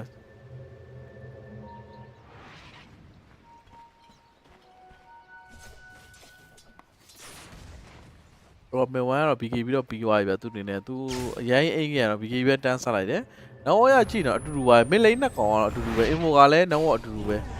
အဲ့တော့သူတို့ဒီမှာရှမ်းနဲ့အတူပဲရှက်ကိုတော့သူတို့ယူတော့မယ်ဗျာအဲ့တော့တမင်မတော့သူနောက်ပိုင်းကျရင်တော့ပြစ်ဖို့တော့သွားတယ်အရန်လက်ခင်းရောက်သွားရင်တော့ဟီယိုတွေကိုမနိုင်ဘူးထင်တယ်ဘာလို့ဒီဆိုရှေးဦးဒီမော်ဗျာပြမော်ဖလင်းကျရင်လည်းဒီဘက်ကဘရော်မာသားရဲ့အခမ်းမတွေကိုကြောက်စရာမလိုဘူးဗျာအကုန်လုံးကိုပြစ်ခွဲလို့ရတော့ဒီမှာရိုရှန်တော့ယူရလေကောင်းသွားပြီအဲ့ game 1တော့ကလည်းဒီလိုအချိန်မှာရိုရှန်ဘာလို့ဟီယိုတွေကမယူလဲမသိဘူးဗျာအများတန်းသူတို့အဲ့ရိုရှန်ပေးရဗျာ free သီးလား game 1တော့အဲ့လေအတာကြီးရတယ်ပြီးတော့သူတို့ရိုရှန်ဟိုဘက် free game ရဲ့အခုဒီပွဲမှာဆိုလည်းသူတို့ခုနကပဒင်နိုင်တယ်ဗျာရိုရှန်သူတို့မကေးဘူးဆိုတာဟောနဲ့ယူသွားပြီနှမျောဘူးတော့ကောင်းတယ်အဲ့လိုမျိုးဆိုရိုင်းမတ်လှုပ်တာသွားလာရနည်းနည်းပို့ပြီးတော့အဆင်ပြေရတာအဲ့လိုမျိုးဟီယိုရီအနေနဲ့တော့ပါကာကိုပဲတင်းလုံးရုံးရမှာပါကာအနေနဲ့လည်းတကယ်ပြည့်အေးတွေ့တပင်သားလေးစားလိုက်ရရောဒီဆိုတခါတည်းတပင်မောက်တော့ဖြစ် wicket စေးပါကာ is doing it ပဲနော်ပါကာတော့ဇောက်ထိုးရေးရတာဟုတ်လား PRK ရပါကာဟုတ်တယ်အခမ်းမဲကြောင့်နောက်ဝတ်တာနဲ့တကယ်နောက်ဝတ်အစ်စ်ကအဲ့လောက်မော်နဲ့နောက်ဝတ်တဲတယ်ပဲဟိုဘက်ကတော့အခုချိန်နောက်ဝတ်တာနေလောက်ပြီဗျအခမ်းမဲ1000ဝဲကိုကဲတင်သားလို့လားမော်ဖလင်းကစောင်းမှနေပြီဒီကောင်နေမှာတားသွားတော့ရမှာဒီမှာ side of fight တော့သွားနေပဲ3-3နေတယ်အဲ့ side of fight ကမော်ဖလင်း surprise ပြောင်းရင်လဲရှော့တော့မှာအဲ့တော့အမနေကြတော့ဆင်းလာပြီအိုး radiant effect ကြီးနဲ့ဝင်သွားရဘောလုံးဆိုတော့ချက်ကရန်ဝင်းနဲ့တက်တယ်ဆို BKB တော့ပြန်တော့ကြည်တော်တော့တန်းတော့ပြစ်ထားတော့မှာဗျအဲ့တော့မှ BKB ပြန်ကြည့်ပြီးအမိုကာကိုပြန်ခုတ်ဖို့တော့လှုပ်တယ်ဆိုပေမဲ့လည်းသူမခုတ်ဘူးဗျနှစ်ကောင်လုံးပြန်တော့ပြေးသွားမော်ဖလင်း wall destroy အိုးကွက်တီပဲပါကာရဲ့တော်တော်ကောင်းလုံးပါဒီပြေးတဲ့အချိန်နဲ့လောက timing ရကြည့်အောင်ကွက်တီကိုဖြစ်သွားတာဒီရရှော့သွားတာတဲ့။မော်ဖလင်းကတကယ်ကြီးကို9ယောက်တယောက်မပြောဒီတိုင်းတော့မော်ဖလင်းကကျုံးနေကျွန်တော် BK မပါတော့လို့ကျုံးနေရဆိုတော့ဒီကောင်ကြီးက BK ပါလာရင်ပိုဆိုးတော့မှာ။ Paka is doing it ပဲ။ရောင်တောက်နေဒီဘက်ချင်းမှာဒါရမှာ Hero ဘက်ကအရောင်တောက်နေဒီကောင်တစ်ကောင်ပဲရှိရရေကောင်တစ်ကောင်ပဲရှိ bottom tower is under attack. Radiant's bottom tower has fallen. ကိုပိုင်နဲ့ TI ဝင်တာကတဲ့အလကားဖြစ်ဘူးလေတဲ့ကိုပိုင်ရေကိုပိုင်တို့ထေလို့လားပြောတော့ Hero တိုင်းပဲထေတယ်တော့အကဲပြစ်တဲ့ကောင်တွေကရှုံးနေတယ်လို့ဖြစ်တယ်ဂိမ်းဝဲတော့က Hero ကအကဲပြစ်တယ်သူတို့ရှုံးတယ်ဟို game 2မှာ Hero ကအကဲမပြစ်ပဲဟိုဘက်ပစ်တာဟိုဘက်ပြန်ကျုံးကန်နေရဒီကတော်ဆိုးနေတာနေ့ကကန်ဆာတော်ပေးနေတော့ရှော့အကဲမစ်ကောတုံးဆွေကိုလိုက်ပြီးတော့ဒါမှထပ်ပြီးတော့မှအိုး okay တင်လေတသားရဟော BKB ကြီးပြီးတော့လည်းဘောနဲ့ Ram နဲ့ Sunset တော့ပြန်သုံးတယ်ဆိုမဲ့လေသုံးပြီးရအောင်တော့ပြန်ခေါ်ဖို့တော့ကြိုးစားနေသေးပဲတော့ okay တော့ဖြတ်တင်တယ်သူပြောင်းပြေးသွားရဟောလိုက်အောင်ပါလားမန်နာတော့တစ်ခါခုံသွားတော့ကြံစီကော်တယ်ထက်ပြီးတော့ဒီချက်ကရန်လေးသုံးလာနဲ့ဟိုကောင်တေးချာလေးသုံးနိုင်မစိုးဘူးဗျာနော်အဲ့ကောင်ကိုပြောင်းပြီးမခုတ်ပဲနဲ့လေဒီတိုင်းပဲအင်းဘေးကိုပဲထိုးလိုက်ပြီးတော့မှမန်နာဘန်းနဲ့ဟိုကောင်ပြင့်တော့မှချောလောက်တယ်ဗျာအဲ့ကောင်ကြီးကlevel 6 damage ကိုယူကျင်လိုက်တာ Naze ကရေကောင်မီးကောင်သိလားဟုတ်တယ်ဒီမှာရေနဲ့မီးတယ်ရေနဲ့မီးတယ်ဟိုဘက်မှာလျှက်စစ်ဗျာဟိုမှာ stone spin နော်ရေမီးအကုန်ငိမ့်နေရအဲ့ဟိုမှာအကောင့်တွေပါနေဆိုနေတမင်မာတို့ pro မာသားတို့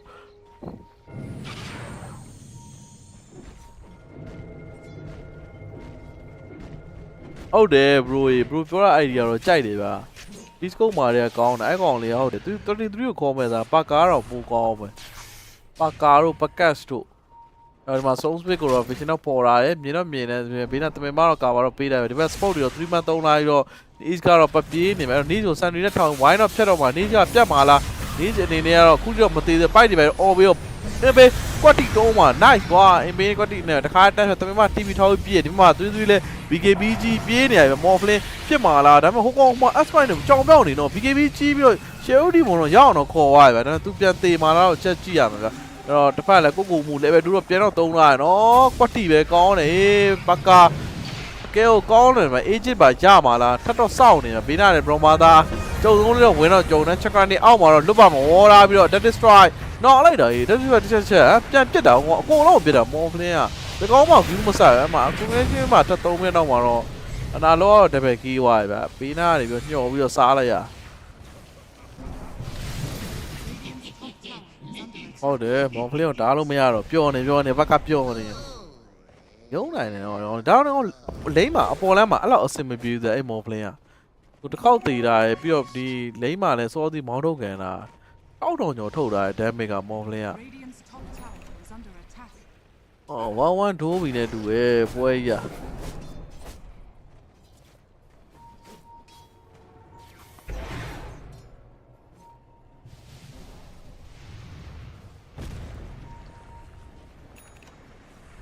Radiant's top tower is under attack.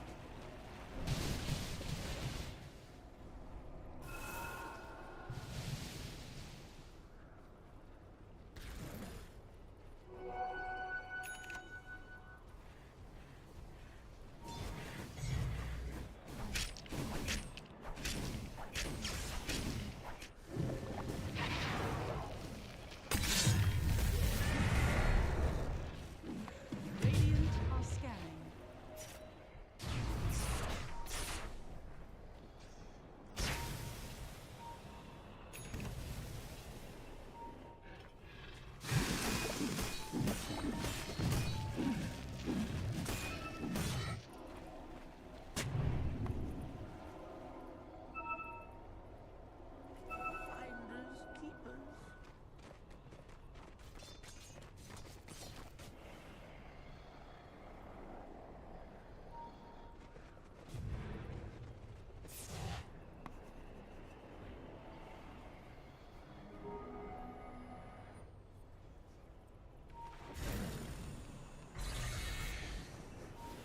Dire are scanning.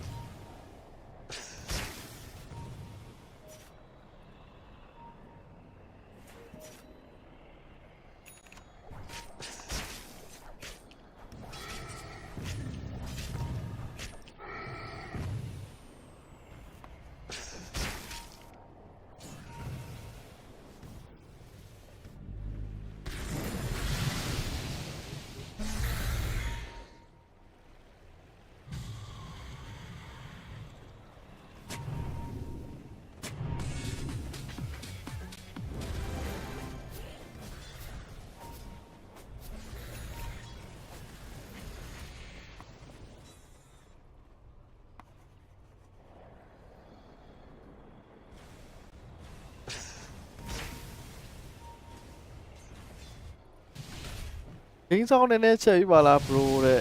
ကိုက Heroic အနိုင်ချတာဆူတောင်းပေးအောင်နဲ့ bro အားလုံးကိုလက်ပါ bro ရေဒီပွဲပြီးရင်ဘာပွဲကြံလဲဆိုတော့ bro James မြင့်ထုံးရေဒီပွဲပြီးရင် bro ရဲ့ဟိုပါလေ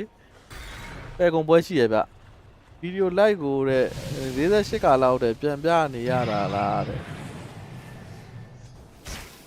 Game sound ကကျွန်တော်အဆုံးထိတင်ပေးတာရယ်ဗျာဒီမှာကျွန်တော်အဆုံးထိတင်ပေးတာလို့လားဘောလုံး100အထိပဲဗျာသူ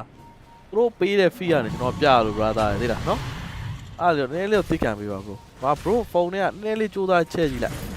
ဘယ်ပြောက်သွားလဲ caster ရှိတယ်လေ bro ရောက်လာပြီ bro ရဲ့ဟောခုနဖုန်းဝင်လာလို့ခုနဟော Morphling Scary နဲ့အတူပဲ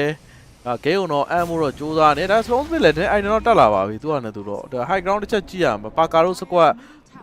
အမားမလုပ်ဖို့ပဲမျော်လင့်နေပါသူတို့ဒီပြူကပြားကမဖြစ်ပဲကောင်းကန်လုံးသိမ်းလုံးတိုင်းတဲ့ဟာလုံးမှာဆိုတော့ game 3ကျွန်တော်ကြည့်ရမယ်ဗျအဲ့လိုမဟုတ်ဘဲနဲ့ဇဝေဇဝါလုံးရင်တော့ပြန်တော့ကျွေးကန်ဟုတ်တယ် Morphling network ကြီးကတော်တော်လေးကိုဟမ်လောတာ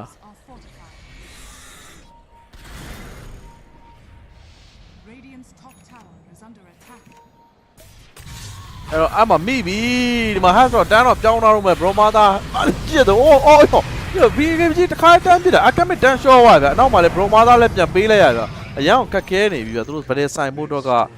တော့ဗဒယ်ဟီရိုကလည်းမပါတဲ့အပြင်မှာသူတို့ famine ဦးစားပေးဆိုတာဆိုအားလီမှာမတာတော့ဒီ mid game နဲ့ late game ကချဖို့အရန်ခတ်နေဗျ။ Morphling က9ယောက်တယောက်တကယ်စော့နေပြီဗျ။အရောင်ခတ်နေပြီ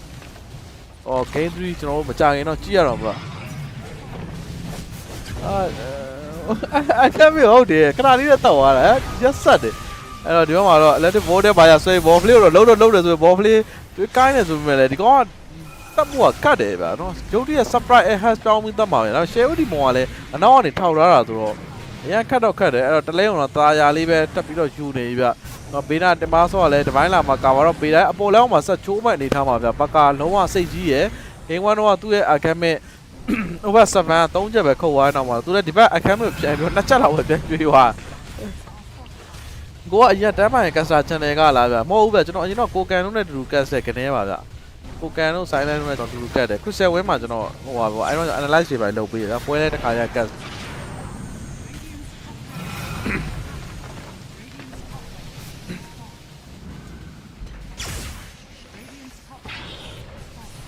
အဲ့တော့ crystal win မှာတော့ကျွန်တော်ကတ်စာမဟုတ်ပဲဒီ analyze ပါကျွန်တော်လုပ်ရပါကိုကန်ကတ်စာကျွန်တော် analyze လုပ်တာဥပိနဲ့အတန်တွေပဲတူတယ်လို့နည်းပါပြောရပါအဲ့တော့အခုမှကျွန်တော်နည်းနည်းဒီကတ်စာနဲ့မြန်လာတာပါဗျာလို့အတန်တွေပဲထွက်လာစတော့ကျွန်တော်အတန်လဲတိုးတယ်ဗျာကတ်စင်နဲ့နှေးတယ်ဗျာသိလားပြီးစလုံးပေါင်းတွေပါလဲမားတယ်အဲ့လိုမျိုး error လေးရှိအဲ့အချိန်ကြာလာလေးကြွားတော့နည်းနည်းဟိုဟာဖြစ်သွားတာ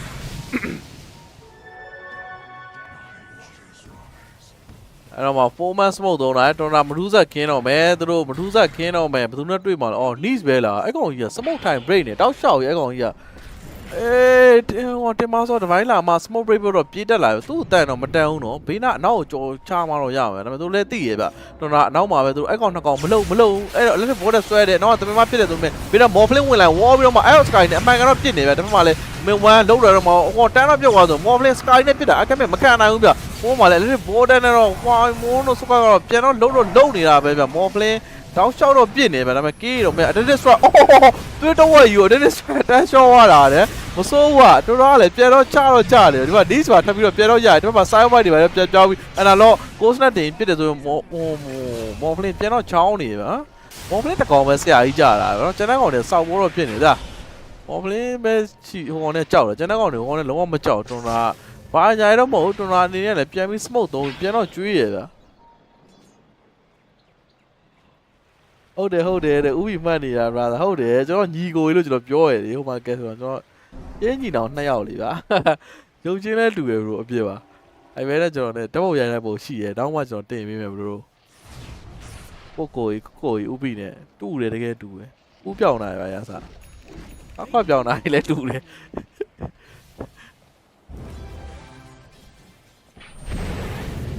အဲ့တော့မှာတော့ Morphling ကတရားဝင်ဝေးတယ်ပဲ agent တော့ဘန်တော့ယူသွားပြီဗျဒီဘက် tornado တော့ဖြတ်တော့3လားဒီမှာ academic ကိုမူလဲပဲလို့ share ဒီ model လို့ပဲ okay ကြီးဖြတ်တင်လိုက်တယ်ဗျသူအနေတကယ်ကိုမူလဲပဲ2တွေရဲ့နောက်မှာတော့ Morphling Scar နဲ့တော့ electric ပဲတင်တော့ damage အကိတ်ကြီးဗျအော်3တယောက်ဒီမှာ side ဘက်တော့တန်းပြောင်းလာတယ် agent ကတော့ရှင်းမှာတတ်တော့ရမှာလားတတ်အိုးကောင်းလိုက်တာအေးဟို defensive မြုပ်ပေးတာရေတတ်တော့မသိသွားဘူးဗျ Morphling အနေနဲ့ကဒီမှာတမင်သားလေးကိုပါထပ်ပြီးတော့ side wide မောဘေးကိုပြေးမှလည်းကောင်းလေ addicted strike နဲ့အတူပဲဘီယွန်ကောလိုက်ဒီပါဖြစ်နေပြီဟိုကောင်ကြီးဆန်ဝမ်ကီးပါဖြစ်နေပြီအရန်ဆိုးသွားနေဟိုကောင်ကြီးကအိုဂျီဖန်နဲ့အိုရောကြောက်ရောကဲကနေဒီဟုတ်တယ်ဘရိုကြီးကန်ကိုကြီးမှတ်ပေးတဲ့အတွက်ကျေးဇူးပါဗျအော်ဒီမှာလည်း electric ball တွေပါမင်းဝမ်အကောင်းဆုံးတော့ကြိုးစားနေတယ်သူအပြာရောင်းပါရတော့မဆိုးဘူးနော်မင်းဝမ်အပြာရောင်းတော့တအုပ်ကြီးဆွဲတာနေဗျပြီးတော့ဒီဘရိုမာသာသွားတဲ့ idea လည်းဗျဒီ Heaven Harvest ကိုသူဖဲ့တာဗျပြီး Morphling ကိုပြန်တောက်တော့mana 0ဖြစ်နေတဲ့ကောင်တော့ why not လုတ်ပြီးဒီဘက် ball strike တွေပဲသုံးသားဆိုပေမဲ့လည်းဒီပိုင်းလာမှနည်းနည်းတော့လုတ်ချင်တယ်ဆိုပေမဲ့ဟိုဘက်ကလည်း mana မရှိဘူးဗျသိလား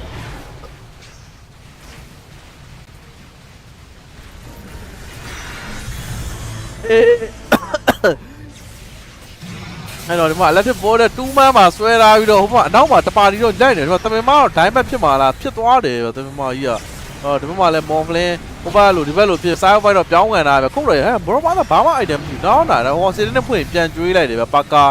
ကိုလုံးကိုပြစ်ခွဲတာတော့ကြီးပါခေါ်သွားပြီတကယ်ဟိုပဲနော်အပါ program round 2ကြီးကတကယ်ကောင်းတယ်ဗျလက်မြရပဲပြောမှာနှစ်သိန်းလုံးက game 1 တော့ကလည်းဟိုဘက်က Tundra e-sport ကအသေးချဒီ game 2ကတော့အမှန်တိုင်းပြောတော့ drag ကြောင့်လို့ထင်တယ်ဗျကျွန်တော်ထင်တာပါကာတကယ်ကောင်းလုံးနေဗျတကယ်ရုံးသွားတော့ပါကာပဲတကယ် MVP ပဲဗျဒီကောင် Morphling ကတော့နည်းနည်း view side ထဲမှာတော့ပါရဲ့ဗျ Game 3ပြန်လာခဲ့ bro อ่ะအော်ဒီပုံစံနဲ့ဆိုတော့เนาะ Game 3ကပါကာလို့စကွာထုမလားမသိเนาะပါကာကြီးတော်တော်ကောင်းတာပဲ Game 1ကသူ့ academic ကတော့ကောင်းတယ်ဟိုဘက်ရှန်7ကလည်းအသေးခုတ်တာဗျအခုကစက်ညင်ပဲပြန်ဖြစ်သွားဒါတော့မှတပိုင်းလာမှဒီဘက်မပါသလိုပဲဒီကောင်တင်မဆော်ကြီးကဟိုပြေးလိုက်ဒီပြေးလိုက်ပဲတကယ် Morphling 9ယောက်တယောက်ယုံသွားဟုတ်တယ်အဲ့ Morphling level 2တစ်ချက်သွေးတဝက်လောက်ရော့တာဟိုမှာ Keeper of the Light ဆိုရင် Wobby အဲ့2တစ်ချက်သုံးလိုက်တာ short ဝတန်းပြီးဟိုအလဲပဲတယ်မှာတော့ဟုတ်တယ်23ကိုခေါ်မှသာเนาะပါကာလေးတောင်ပိုကောင်းမယ်ကိုရီ OG fan နေနဲ့သူအဲ့ဒါဆို brother တီးရဲ7မိုင်နဲ့လမ်းခွဲပြီး7မိုင်တော့ကျွန်တော်မပါဘူးပဲကျွန်တော်ကဒီတိုင်း Christian ဝင်းတော့တိုက်ရိုက်ကျွန်တော်ကိုကန်တို့နဲ့တီးပြီးတော့ test လိုက်7မိုင်ငိုတော့ကျွန်တော်မရှိအဲ့တော့ကျွန်တော်ကတ်စင်လောကတွေဝင်းအောင်ဝင်သေးပလေယာပဲရှိသေးတယ်တော့ကျွန်တော် 1k လေးနဲ့နိုင်သွားလားဟုတ်လား bro လိတ်ပိုးရေတကယ်ဟိလား 1k လေးတဲ့ကဲကောင်းလို့ပေါ့ကြီးစောစောခေါ်ရင်မွတ်နေအောင်ပဲတတ်ပဲ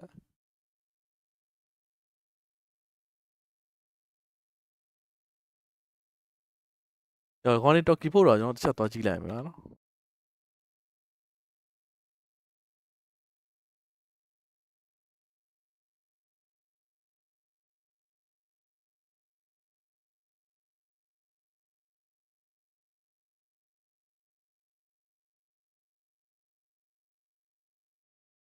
team for the huddle for Heroic.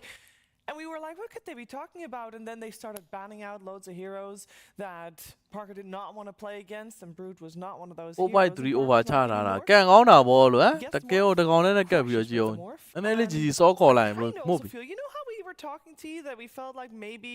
Heroic Okay, bro, was job being away. baited into a trap? I kind of feel that it was Tundra ကျေးဇူးပါဗျာအဲ့လိုမှပေးထားတဲ့အတွက်လည်းကျေးဇူးအများကြီးတင်ပါ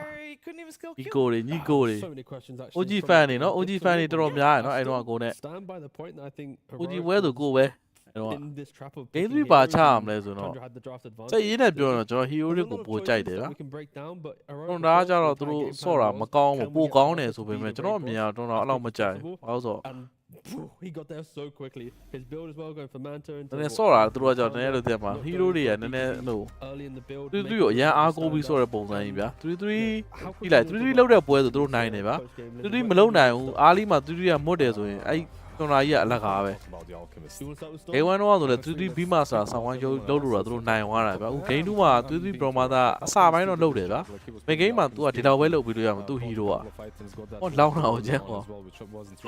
But this is the highlight of the game, and this is where the game was broken for Tundra. ဟုတ်တယ်ကျွန်တော်လည်း OG ဟုတ်တယ်ဒါ OG fan เนี่ย They lose the storm, of course, mid one. And This Nico whole Lee. game was a little bit wonky from him. Like his item build as well from the laning stage. Robe of Magi, the Ogre Axe, and the Shard. Like guess the hero kind of an inventory. But perhaps it was allowed by this insane pick of a Keeper of the Light, the one that Saxa had 5 double down victories on. 100% has to be the case. But overall, the itemization on Radiant was really interesting on every and each hero. Not only itemization, like Shiver talked about the skill builds. Like the skill build, okay, the skill build, the itemization as well on the Broodmother, it's like a different hero completely. All in the effort to maybe try and stop the Parkers Morphling. And before we get, continue on the Tundra line, again, Schofield, incredible next game, just always finding pickoffs, punishing Tundra with their itemization as well. And I think, Analog on the Invoker, he had a rough start after laning phase where he was getting picked off by Brood a little bit, but he kept playing, enabling the team. But yeah, now we need to focus a little bit more on Tundra again. Like the fact that, Shad on the Alchemist, he goes for a Radiance against ဟုတ်တယ်ကျွန်တော် puppy fan နဲ့ဟုတ်လား Navi ရောအဲ့ puppy ဆိုရင်တော့ Navi ကိုအားပေးလိုက်တော့ Navi ကအောက်မှာရှိသေးတယ်အောက်ပြီးအောက်ရအောင်မပြုတ်သေးဘူး tanky cause of Timbersaw Morphling. He didn't do that. Kept dying to Schofield. And then same thing again with Lizard and talking about mid one. Like the stones for it, you have to keep her light. You have the early game map from Brood, but it never really connected. Just look at this, by the way. We have 2 heroes here. By the way, 4th fastest Kanda in the ဒီ professional ကချလာတဲ့ scene. minus Like, you're 11.5 not catching up to him. စက်တက်ကောင်းတယ် KB ရောတာဝါဝါရိုက်သွားတာ hero ကြီး3កောက်ကိုတဲ့အသက်ဖဲတဲ့ကန်သားရကြတယ် bro အာလူကတော့ TI တဲ့ခံရတာဟဲ့ I don't know, How like, shall maybe you? Who do if you trust can, the yeah. name, absolutely, you can afford it. You need to think bigger, and that's what 33 was doing. Like, look at his build, like skill build. That was thinking bigger, right? Like no first spell, insatiable hunger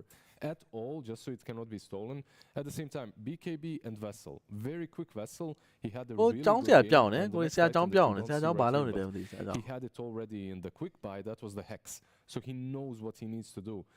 Unfortunately, this Morphling was way ahead and he had too much space. You can't itemize fast enough with an item such as Orchid into him that Shad did, because he has a Manta, he has a BKB to deal with it. At minute 25, the one time he died was already the only time he died. He was already 8-1 and 1, which is Feeder. Insane. Oh, No. no. It is insane. I think Parker played a fantastic game, and again, I just think it's great to see that after we saw he had that moment with Cavs. yeah, no, of course. It's like this is the type of game that you need, right? Because they're ပကား drop မိုက်တယ်ဟုတ်တယ်အောင်ခန့် if Morphling ဒီလေ doesn't မတွေ့တာ step ကြာ up, ပြီ then there's အောင်ခ no န့်နေ game များ to တယ် play. ဘေး You အောင်ခန့် slowly လည်းမသိအောင်ခ crush န့် it နေ back, များ and တော့ Brood will take over your map. ကိုအတိ Alchemy အောင်ခန့် can လား scale by 20 minutes. So it's like if Parker isn't ဒါအောင် just ခန့် going လား in, မသိဒီ crushing ထဲမှာ it, အောင်ခန့် then ကျွန်တော်သိရ it's 4 very ယောက်လောက်ရှိ appears, and we kind of touched on it already, but I feel like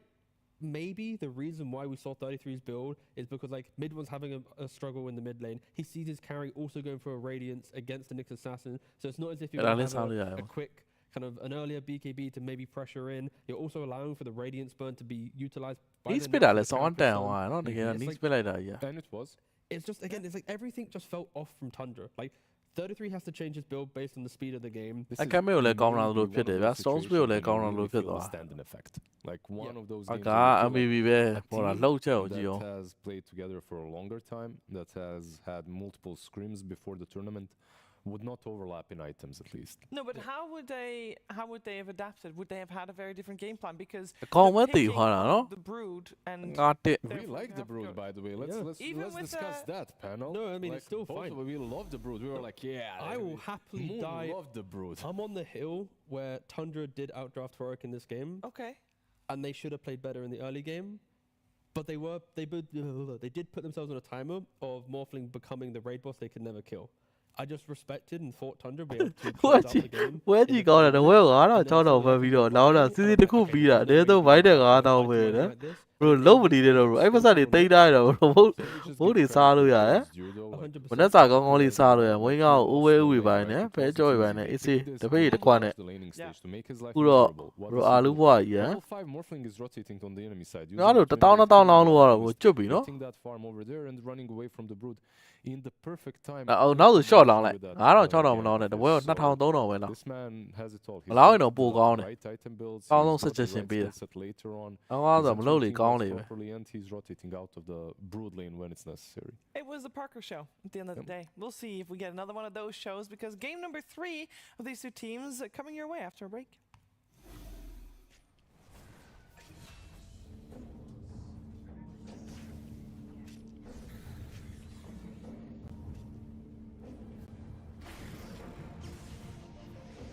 ။ဒါကကျွန်တော်နဲ့အပုံနဲ့တူဟိုယူကျူကကျွန်တော်2ယောက်တူတူပြတာထွက်လိုင်းရကြတော့ဟိုလိုအဖွဲပေါ့ဗျာဟိုလိုမျိုးပေါ့။အားကြရင်အမိုက်တို့ပါလို့လည်းပါတယ်ပြီးဖန်ဆိုင်တို့ပါလို့လည်းပါတယ်။ဒါလူတွေလည်းလို့ပါလို့ပေါ့။ Facebook ပေးရတော့အပုံပါဗျာ။သူကတော့အဲ့လိုတည်းမှာဘုံပေါ့။အုံနာကတော့ဟိုပဲအုံနာကတော့အပုတ်ပဲ။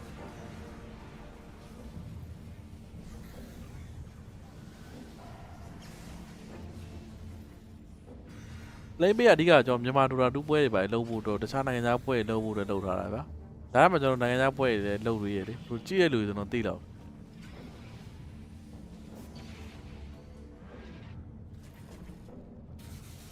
ချာ bro ကေအိုပါချသမ်းပါ bro ကလည်းအော်ဒီနှစ်သိန်းကတကယ်ကောင်းတာတကယ်ချတဲ့ကောင်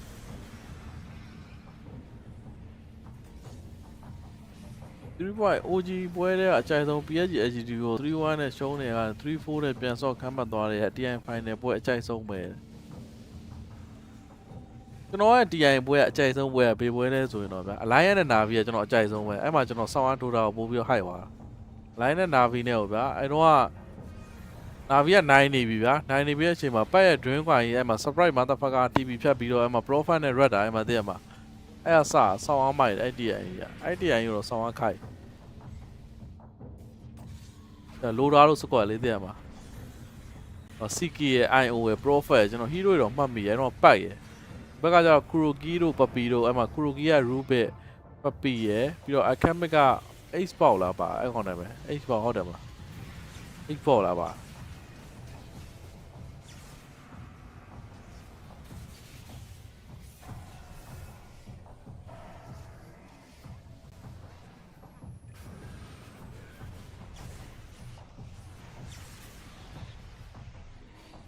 အဲ့ဒါပြီးတော့ဘယ်လိုပြောလဲအဲ့ TI ထက်ကြိုက်တယ်ဗျဒုတိယအကြိုက်ဆုံးကတော့ OG ပေါ့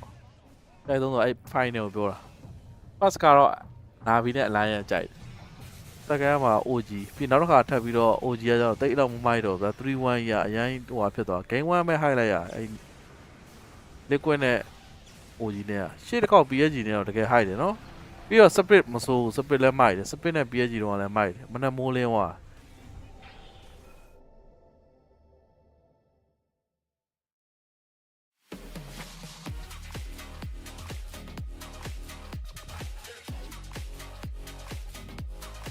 တော့ Alliance ဘူးတော့ profit တော်တော်ခစ်စားသွားသည်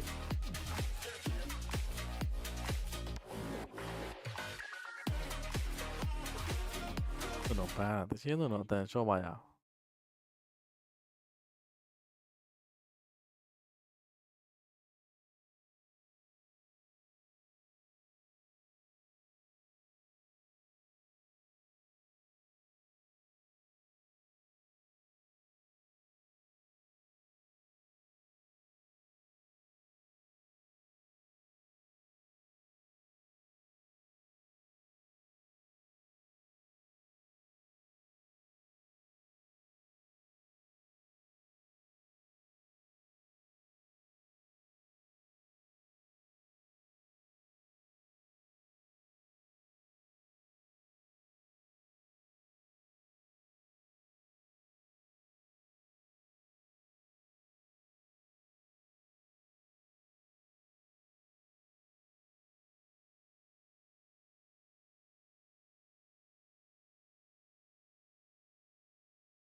အရင်နဲ့9000 6000ပဲကောင်းတာတဲ့တုံးတာနှစ်ပွဲလောက်ဆိုအော်ရင်ပါညာထက်တဲ့လို့အဲ့လိုကြီးပဲအပြည့်တဲ့အဲ့လိုမလောင်းနဲ့ဘရိုနောက်ကျွန်တော်ပြောမှာ match winner total ကိုကြည့်လိုက်ဗျာ match winner total ကိုဘရိုရွေးလိုက်ရင် match winner total ကဥမာကြီးရတည်းပဲဆိုဘရိုကြိုက်တဲ့တသိန်းကိုရွေးထည့်လိုက်အဲ့ကြီးရတစ်ပတ်သက်ဖြစ်နေတဲ့ပွဲဆိုမှလားမတ်1မတ်2မတ်3လောက်ခုလိုဒီလိုနှစ်သိန်းဆိုဗျာစလာတယ်လို့တော်တော်ကြိုက်တယ်ဆိုတော်တော်ကို match winner total BO3 လုံး1000ထည့်9000ထည့်ပြီးအေးပွဲကိုထိုင်ကြည့်လိုက် game 1တို့ game 2တို့ over under တွေတည့်မှာအဲ့ဒါကြီးကအရန်ဟိုဟာဖြစ်တယ်ပွဲနဲ့တပွဲနဲ့မတူဘူးဗျာ No, they're not happy. This time ရတာလည်းမြန်တယ်လို့ကုန်တာလည်းမြန်တယ်ဗျာ Okay, Whitemon is always တော့ happy. match winner ကြတော့ AC ပဲဘရိုဗျာတည့်မှာသူတို့ game 1ပြီးနိုင် game 2ပြန် throw သွားလဲ short မရှိဘူးဗျာ those hand warmers, But it get makes some him blood look very circulation cheerful. there. It does, yeah. Someone should edit and add those. What are they called? pom-poms? No, the I know maracas or something. Yeah, yeah, no, that one. there's Those many ones. options. Yeah, many options indeed. Just as many options maybe as. မူရတာထုတ်မလားမ hero ရမူရတာလည်းကျန်းတယ်နော်အဲ့ PK ဆိုတော့ကောင် Luna ရမူရတာရ Morphling ရတော့စောက်ဝမ်းကျန်းတယ်ကောင် A ကြီး different style from Heroic in game 2 to game 1. အဲ့တစ်ချက်ကြည့်ရမယ်ပေးမှလားလို့ဟောထုတ်မယ်ထင်တယ်မူရတာလာလို့များ Banning out offliners, with the exception of the Bounty Hunter that was there, of course, but they went all in on banning out 33.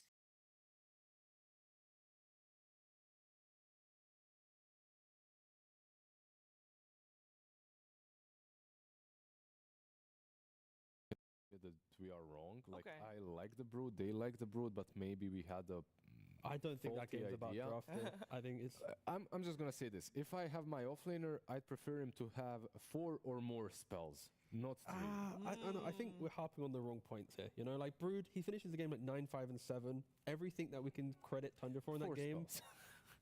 Yeah, sure. Everything we can credit Tundra for was that game. But mid one, forgot to press BKB multiple times against Nyx. And sometimes he just could not because it was on cooldown. Exactly, but no there's- flames. Yep. Well, a little bit flames, and that's okay. I was about to say that after the point, but it's Oh, okay. Sorry. Sometimes he then went on Nyx without BKB, but it's like the entire game, there was just multiple errors made from Tundra, and Heroic, being a good team, capitalized on it. But I think that game was 100%. I agree. there's with you. so- It was on yeah, mid yeah, one there's to so mid many don't mind errors if made it's step up ban because eh. they gave him so much. He It's must not have banned only it, some but storms Yuri playingကတော့ some တော့ storms သူသူကိုပဲတည်ပန်းတယ် V သိထပ်ပန်းတယ် the ဒီကောင်လုံးက light offlane ပန်းတယ်ဗျ that's နောက်တော့ကောင်လည်း supposed to offlane ပဲ make ပန်း his ပါ game as good as possible.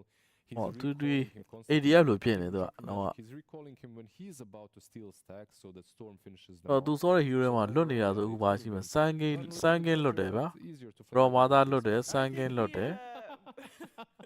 We got our you had to answer, get by the the line way. at the end. We got our answer. Heroic battle. ဟုတ်တယ်သိတယ် bro ရဲ့ဒါပေမဲ့ OG fan ဆိုတဲ့အပွဲကိုကြိုက်တယ်တဲ့ okay ပါ bro That's that. We still have OG fan တွေဆိုတော့အသေးလေး share လေးလုပ်သွားလိုက် Siren that ဟို also OG ဝက်ပြမယ်ဗျ makes IS spells မှာ off OG laner ပါတယ်ဗျာ bans. သိလား Tundra prefers the Naga Siren. A hero that OG was fan တွေအတွက် banned လာလိုက်မယ်အဲ့ပွဲကျွန်တော်ပြပေးမယ်နေ့ကင်းမဲ့လာမှာအဲ့ပွဲက I feel like Timbersaw is a OG very good line hero. အနေနဲ့ bro Siren, အသစ်တွေကို don't ကြည့် use အောင် it too often, but I think being able to သူကလက်ကွက်ကပြောင်းလာတာပြောင်းလိုက်တာဟုတ်တယ်ဗျ official ပြောင်းသွားတာဒီ is Tundra ကို annoying for a support ပြန် lineup. ပြီးပြီးချင်းပါတဲ့ Also, သူ့ရဲ့အရင်အသင်းပေါ့ဗျာ Tundra ဟိုသူတရားစယူပြီးကြားတဲ့အသင်း Mhm. And I think kind of Timbersaw always plays into kind of just well You would, against put it. your you would pick your timbers if you're heroic. You would pick your timber saw here. ဟိုနာကပစ်ထားတယ်ဗျ Tundra အဓိကသူတို့ battery reset ပြန်ချဖို့တစ်ဖက်ကအတင်းလုံးချတာဆိုတော့ the Timbersaw, but at least nowadays တင်မဆောပြန်ပြရင်တော့ကောင်းတယ်ဗျတင်မဆောသူကတော့ shield ဒီပုံပဲပြန်ပစ်ထားတယ် I think Yuri the got up. SD Naga is always kind of a fun little battle, right? Where if SD's winning the game, then Naga's singing to, oh, get out, get out, get out. But if SD's losing, then, you know, he tries to set up a kill, tries to go for a pick-off, and suddenly Naga blinks in with a song, turns it around. It's a quite a battle. We might be overthinking this. They're just good supports. Good supports on both sides. Like when it comes to hero matchups, the way they're strategically played right now, the overlap is there, but not really that great to talk about, at least for me right now. I feel like Shadow Demon is definitely as valuable as Naga. We've seen it in the previous series with Deluge. If anything, if they picked something like Lion, then we could discuss it. Okay, they want to get rid of the illusions, but once again, Tundra, 33, and Naga, like even when they won TI, Naga was their bread. ကောင်းတယ် bro အားလုံး like ကိုလက်ဗျာ hero. အားလုံး bro အားလုံးနဲ့ကိုနဲ့ Dimension one, တူသွားရယ်ကိုဘတ်တော့ပေါ်တာ suggestion ပေးတာ hero ရနာ over the map with all ကို the တယ် match illusions. ဝင်တာ And that's something that Tundra does very nicely.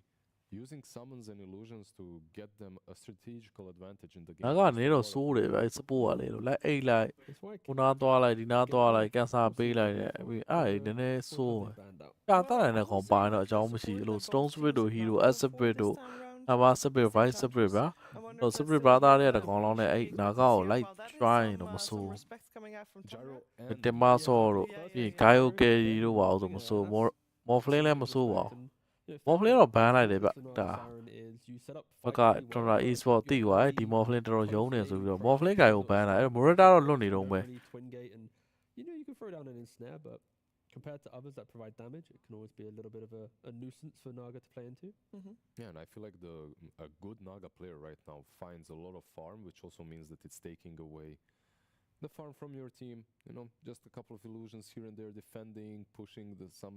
medium camps as well. But yeah, no Morphling, so we're gonna get at least one different carry from the previous games. Let's see if Alchemist goes through. We အဲ့ have ကဲမဲ့ discussed နှစ်ပွဲလုံး already ဆော့ကြတယ်နော် shooting ဆော့တဲ့ the အတင်ကတော့ last ရှုံး game, how he doesn't bring any catch. And နာကားနဲ့ဆိုရင်တော့ Tundra e-sport တော့ rate ကြီးပဲလာမယ်နဲ့တူ Hawk is still left in the pool. Medusa butတို့ Sword Gun, maybe you don't have to worry about it that much. Hero Also, Fee တို့ because they don't really want to have to pick Nyx again, I don't think, against Naga Siren. Again, the maps played very differently. Yeah, I think Nyx Assassin was really enabled last game by the Enchantress. That hero in almost every patch lacks one thing, and that's a good laning stage. And sometimes he can get really pressured and pushed into, well, a gameplay in which he doesn't even get level 6. ဟုတ်တယ်ရှုံးတဲ့တင်က low ပါဗျနိုင်တဲ့တင်က upper fine နဲ့ရောက် Okay. Talking about Nyx. ဟွာ So if there's no enchantress, maybe ပဲကုန်နဲ့ value forဆော့တဲ့ this assassin right ဟို now တ for တင်နဲ့နိုင်တဲ့တင်နဲ့တွေ့ They should be going for it. And Naga most likely is a 5 anyway, right? Like it can be a 4-round Saksa, but you know what? I actually feel bad for them losing with the Keeper of the Light because I think that there's some nice stuff. That's some new tech, and I really like it. But you really ပဲကုန်နဲ့ thinkနောင် Samsung နဲ့ will ဆော့မယ် sway နော် for အိုင်ဒီယာ one အတင်နဲ့ loss? I mean, Probably not. ရတင်နဲ့တွေ့ he won 5 double downs, Yeah. but then lost a pro game. So It's like, We don't have- you know, yeah. the sample size of 5 double downs probably still feels better to him than the one loss he had here. that's true. Yeah. MMR does mean everything. Yeah, I wonder actually. The ဟို Sloan Speed တော့ဘန်းလိုက်ပြီ Sloan Speed တော့နှစ်ပွဲလုံးဆော့တော့မပြီးတော့ Yeah. ဟော Hero ပူးထဲမှာအခက်မဲ့လွတ် It's နေတယ် even more emotional if you Hero go feed forလွတ်နေတယ် 5 double downs or this one game. User Probablyလွတ် double တယ် downs would hurt more. Yeah. he Five can hour playလွတ်တယ် series, so Yep. we'll have to think about it after the entire ဟုတ်တယ် series. ဆရာစကူပြောင်းနေနှစ်ရက်ရှိသူမတွေ့ရ Literally all ဒီများမကောင်းလားမသိ that ဘူးပဲ is mad. They go for the bounty hunter themselves. They snatch ဟို it. ဘီဘုံဒီဟနာပြန်လူလိုက်တယ်ဟိုကပြန်ပြီးတော့ Went for bounty, by the way. Like look Game at 1 that. ဘန်းနဲ့ Game 2 ဘန်းနဲ့ Hero ရဲ့အခု Game 3 သူတို့ပြန်လူလိုက်တယ်ဟိုဘက်ကလည်းဆော့တာဆိုတော့ But if you do take away the, if you There's a do lot take- of vision though. Yeah. If Tundra get onto the map with that duo, illusions and invisibility. That's true. That's true. It's obnoxious to play into, right? And- And it opens up the dark sphere on the offlane as well. If you maybe wanted that. But for Heroic now, they have 2 supports that are relatively low damage, Yeah. that now need cores to bring the pace to the game. Like Bounty Hunter with the facet where the Shuriken goes through the creep wave, like you push out lanes and farm relatively well compared to old Bounty Hunter. It's pretty good. Like on the level 4 shuriken toss, through and through is nice.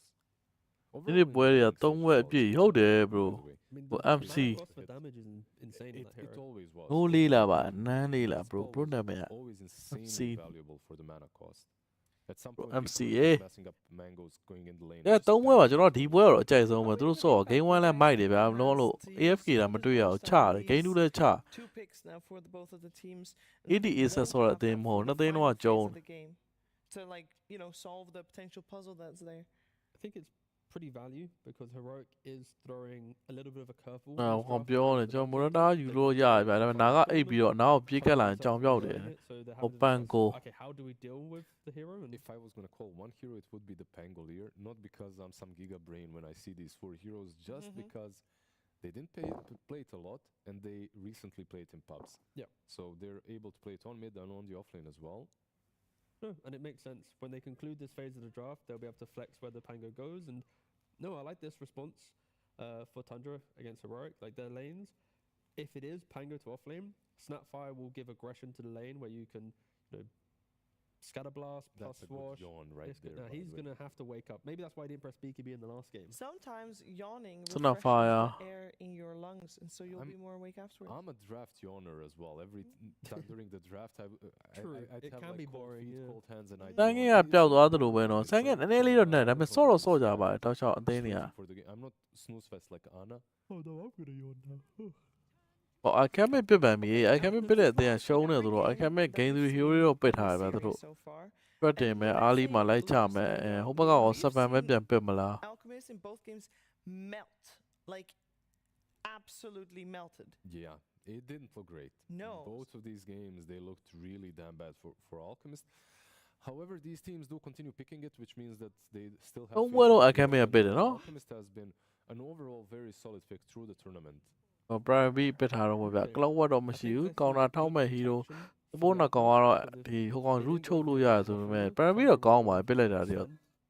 Very quickly, Yeah. knowing the matchup that we've seen, Sven rip through the Alchemist. ဟို the Divine Pango လာ is မှာ a- နှစ်ပွဲဆော့နှစ်ပွဲလုံးနိုင်တာရဗျာသူရဲ့ Prime B ကတော့ Still play your Sven. We have a BKB piercing stun. Our laning phase will be aggressive, and we will have tempo to apply to you. They have BKB still might go piercing for it. purge as well from Shadow Demon, which is another problem for the Sven.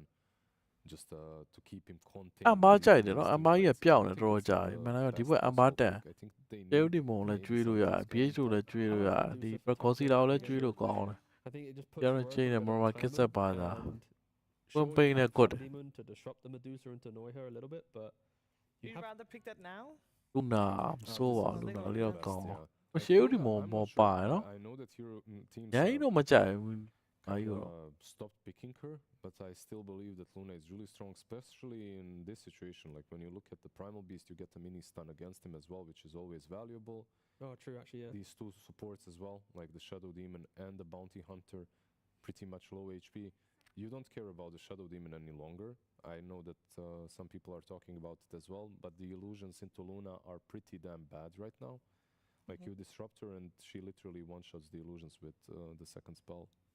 And still Tundra respecting the Alchemist flex, of course. Analog happily plays it, so they're still banning out the carries for Parker, knowing Alk might just get sacrificed to the mid lane if Parker sees a hero that can out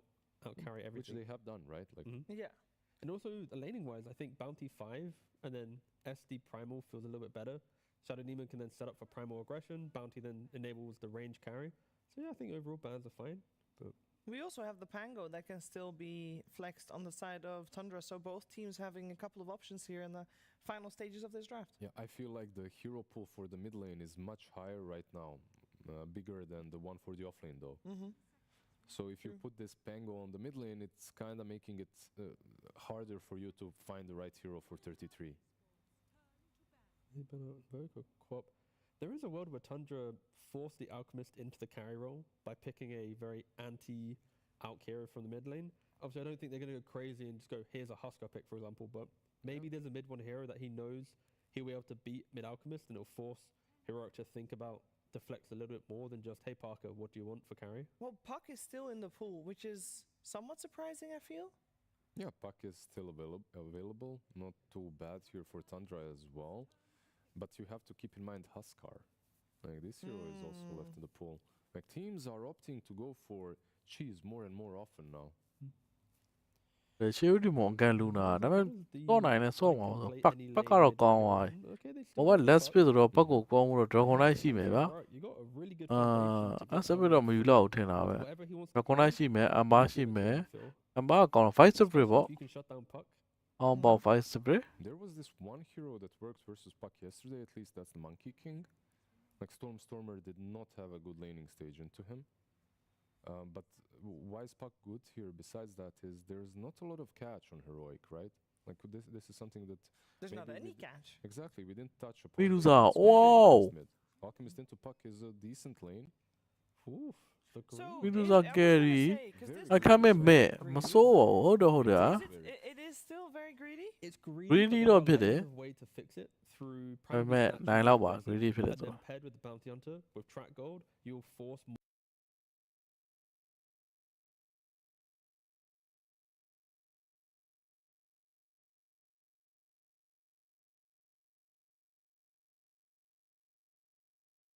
Hello ပါ bro ထိန်လေးမင်္ဂလာပါ bro ရေ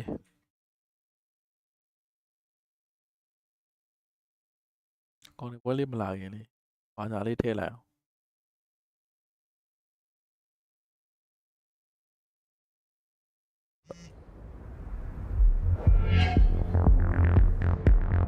ဘောနေအင်တာဗျူးနေတော့လေ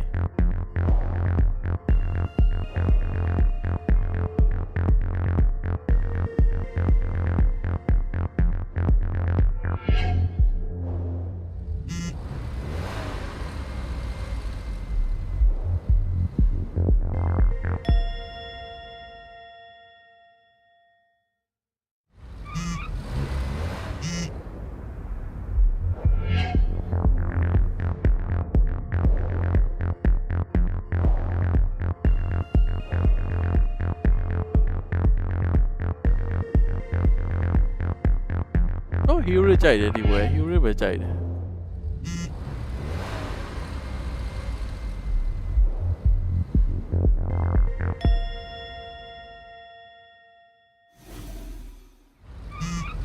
seconds to battle.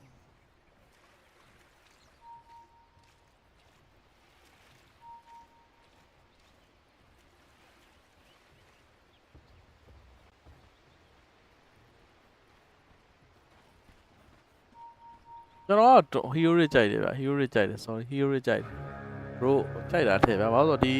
ပတ်ကိုက Scofield BH က run ရအောင်လုပ်ပေးနိုင်အောင်ဆို game ကအဆင်ပြေဗျဒီမှာ Lucid ပင်ပါညာနဲ့တော့ chance လို့လုပ်တယ်ဗျတစ်ဖက် run လဲကောက်တော့ကောက်နေတယ်ဒီက Luna အတွက်ကတော့တော်တော်လေးတော့ခက်ခဲတော့ဆော့ပါဗျအရန်တော့လွယ်ကူမယ်မထင်ဘူး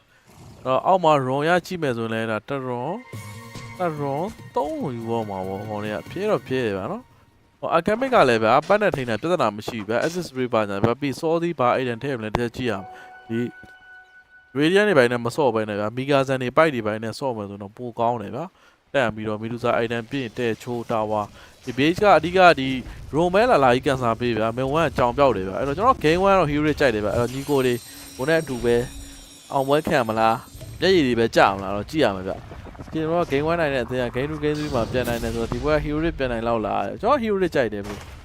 တွန်နာလောင်းတဲ့ညီကိုလည်းစိတ်ပူပါတွန်နာဘက်က hero တွေဆိုလဲဒါသူ့အောင်သူကောင်းတယ်ဗျလူနာအချိန်နဲ့ late game မှာပြန်ပစ်တာတွေဒီဘက်ကပတ်ကိုဖမ်းမဲ့စပယ်တိကျတာမပါတဲ့အတွက် late game မှာဘက်ကမှုရတာတွေတော့ပန်ကိုကဒီ rolling တက်တာနဲ့ဝင်နှောက်တာတွေတော့ရှိရဗျဒါပေမဲ့အဲ့ဒါကြီးအားလုံးကသူတို့ item လေးတွေနည်းနည်းရှာနိုင်တယ်ဆိုတော့အဆင်ပြေဗျအဲ့တော့အားလီမှာတော့မီဒူဇာလည်းသိတဲ့အတိုင်းပဲဒီသူ့တက်ကတာခတ်တယ်ဗျသူကဆို AFK fan 20လောက်ဆို item တစ်ကွက်နှစ်ကွက်နဲ့အခမ်းမက်ကလည်းမင်း20ဆို item တစ်ကွက်နှစ်ကွက်အသာလေးရတယ်ဗျအဲ့တော့ဒီဘက်က hero ရ hero ရ20လောက်ဆိုအားလုံး online ရောက်ပြီဗျလူနာကတော့သိတဲ့အတိုင်းပဲ BKB ပါမှဗတ်တယ်မှာချလို့ကောင်းတယ် hero ဒီဘက်က BKB control နှစ်ကောင်ပါဗျ hero တွေဘက်က Shield မွန်ရဲ့ Demonic Patch ကပြောရရင် Godzilla ရဲ့ Primary Godzilla Power Rise ရိုက်တဲ့ဟာရှိမယ်ဗျဟိုဘက်မှာတော့အားတာချက်ကတော့ Tundra Eastward နာဂပါတယ်ဗျဘာကောင်းလဲဆိုတော့သူဗတ်တယ်ဆိုင်တဲ့အချိန်မှာတစ်ဘက်က War လို့နာဂအိပ်ပြီးထွက်ပြေးတာဖြစ်ဖြစ်ဗတ်တယ် reset ပြန်ချပြီးတစ်ဖက် spare တွေကိုဝေးဖြစ်အောင်လုပ်ပြီးသူတို့ပြန်ဆိုင်လို့ရမယ်ဗျ waste spare ဖြစ်တဲ့ Moral Case တော့ပါတယ်ပတ်ရဲ့ဒီ1 2 crit ရှင်းလို့ရဒီပန်ကိုရဲ့ဒီ1 2နဲ့ crit ပြန်ရှင်းလို့တော့ရတယ်ဗျအဲ့တော့ကြည့်ရမယ်ဗျဘယ်သူကပို့ပြီးတော့ကောင်းလဲဆိုတော့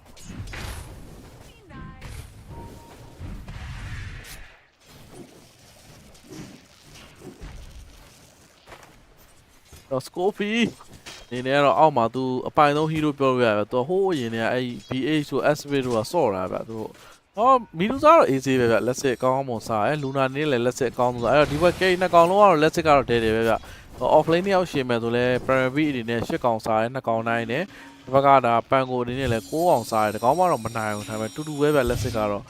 အနာလော့အနေနဲ့အလဲမှာ blazer တစ်လုံးသူ့အနေနဲ့17ကောင်စား3ကောင်နိုင်တာအဲ့ပတ်အနေနဲ့8ကောင်စားယူ3ကောင်ပြန်နိုင်တာလေဗျ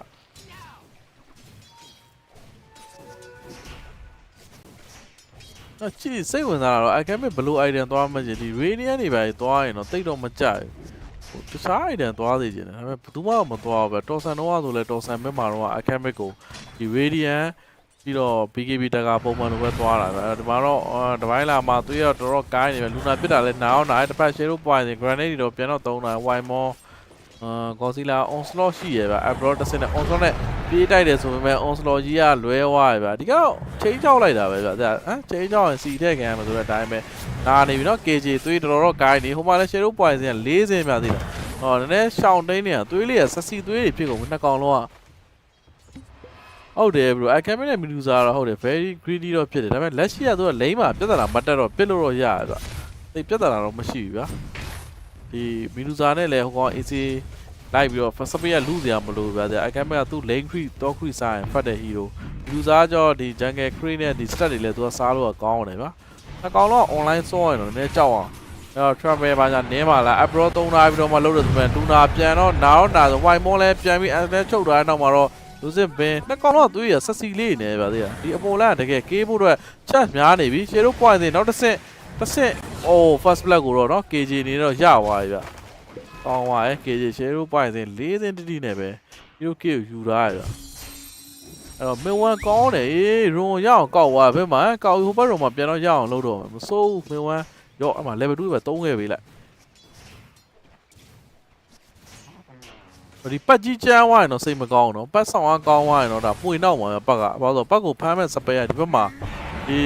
hero တွေမှာကြီးလိုက်မရှိဘူးဗျာအခမ်းမဲ့ orchid တွေပဲသွားမှတာဖမ်းလို့ရအဲ့မှာ secret တော့ scovy ကိုတော့လုံးနေဆို scovy အနေနဲ့လဲ toss တွေပဲတော့ပြန်ပေါက်ထားတော့မှဗျမီဒူစာလုံးဝ free game ပဲဗျသူ့ pressure ပေးလို့မရဘူးပြင် AC ပဲသူကတော့နောက်ဆက်ဆိုင်တော့ onslaught နဲ့ပြေးတော့တိုက်ထားတော့မှ KJ သွေးကိုင်းနေဆိုပေမဲ့လည်းတစ်ဖက်က white more KJ နောက်တော့လိုက်လာပြီတစ်ချက်လူစစ်ပင်ရော့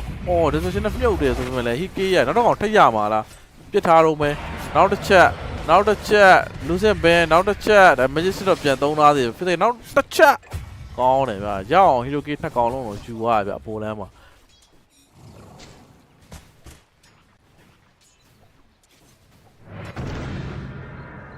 ကျွန်တော်ပြောရတယ်အဲ့ paper မှာသူကဒီကအဲ့ run like cancer ပေးဖို့ပဲဗျာ run တွေ cancer ပေးမယ် ပတ် farm မဲ့ space ကိုနှောက်မယ်သိရမှာတော့ဘက်ကပြော့တော့ဗျာဒီ BH ရဲ့ track level 2နဲ့ခုတ်တာကြီးပဲမခံနိုင်ဘူးဗျာဒါပေမဲ့အခုထိတော့ BH က cancer တော့မပေးသေးဘူး run တွေကို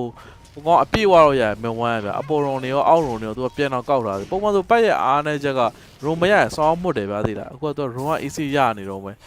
အောက်မှာတော့ grenade ပေါက်တယ်အေးရွှဲပါက3မိနစ်တစ်ဖက်လည်း fake fire ရောပြန်တော့3လာတော့မယ်အဲ့ဒီစစီသွေးလေးနဲ့ရွေးနှစ်သိန်းတော့အောက်တွေအပေါ်တွေတကယ်ချပဲမစ်ကတော့ passive ဖြစ်တယ် side lane နှစ် lane ကတော့အသေးကျုံးတယ်ဗျအပေါ်နဲ့အောက်နဲ့ကတော့ချက်ချင်းဆိုပဲ KG ဒီဘက်တော့ပြန်လုံထားတော့ပဲကြောအမ6မိနစ်ပေါ်ရုံတာပတ်မရအောင်ဆိုတော့မှုတ်ပြီးတယ်အဲ့တစ်ချက်ကြည့်ရပေးမှလားမပေးဘူးလားတစ်ချက်ကြည့်စိတ်ဝင်စား6မိနစ်ကတော့ပြည့်တော့ကြည့်တော့ကြည့်နေပြီအောက်မှာတော့ run တော့ကာတော့ကန်တယ်အဲ့ run နဲ့တော့ပြန်တော့ပြေးတာတွေမှာသူအနေနဲ့ on slot မှာနှိပ်ပြီးတော့အောက်မှာတော့အေး3ကြောမှာလားအဲ့ room ဘူးရမှာလဲကြည့်ရမယ်ရှီးတော်ရသွားတယ်မင်း1အနေနဲ့ room ရသွားတယ်မစိုးဘူးပြသူ့အနေနဲ့ Dire's bottom tower. အော်ကန်ဆိုးတာ white moon လဲကြည့်အောင်ဝက်ကိုစားမယ်ကျွန်တော်ရက်တန်းပြောက်သွားတာဒါ travel ဘိုင်တော့နင်းနေတယ်တစ်ဖက်လူစစ်ပင်ဘာညာတော့ပြန်သုံးတာတော့ပဲဗျအောက်မှာလဲ3အရင်တော့မ okay ပဲသူ့အနေနဲ့က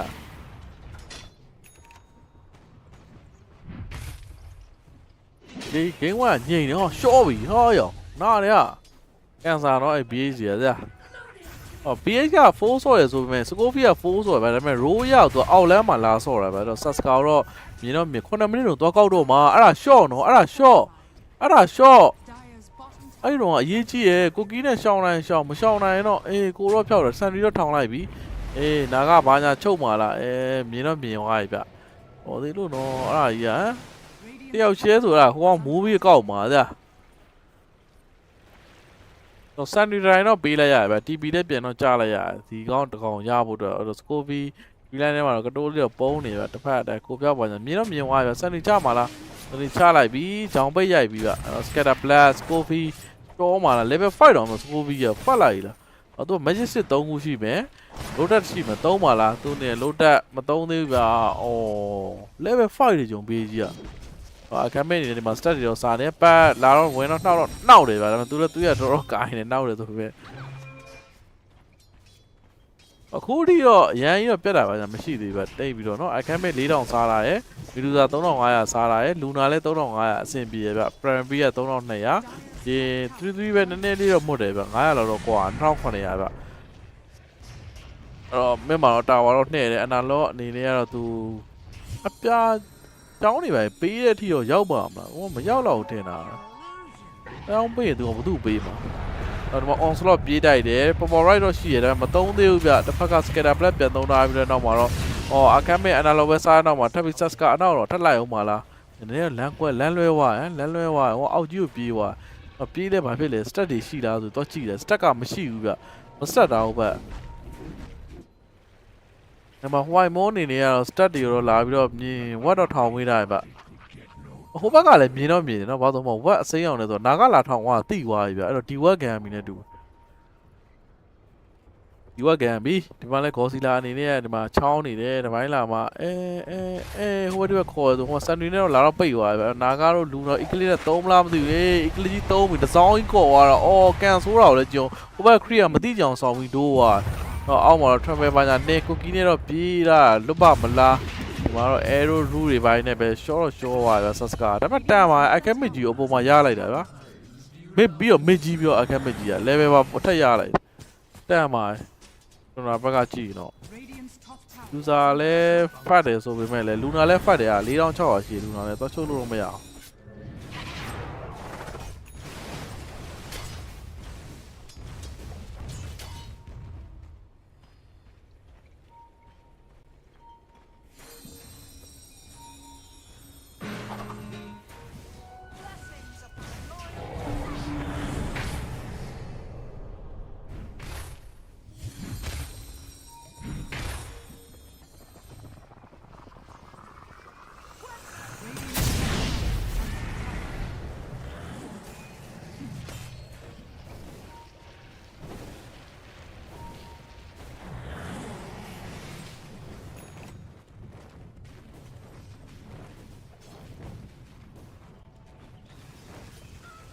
ညင်ညာပဲဟာပွဲကြီးက game 1 game 3မှာ heavy ချပြီးတော့ game 3လဲကြောင်မချတော့ဘူးဗျာအဓိကဟိုက academic မစ်ကြောင်လဲပါသွားတာ academic ကလည်း fan တယ်မီလူစာလည်း fan တယ်ဆိုတော့ချမဲ့လူမရှိဘူး parent တကောင်တော့ပဲဒီဘက်က hero တွေကချမှာဗျာအဲ့တော့သူကတေချာတဲ့ AFK ပဲ fan တော့ပဲဗျာဒါ game နှစ်ကောင်အားနေပဲသူတို့ရှယ်ရီမော်လည်းပါတော့လက်ဂိမ်းမှာဒီမီလူစာကိုဘာညာကန်ဆာပေးလို့ရတော့ AC ဆွဲပဲဆော့တော့မယ်အချိန်လေးနဲ့ aggressive သိမဆော့တော့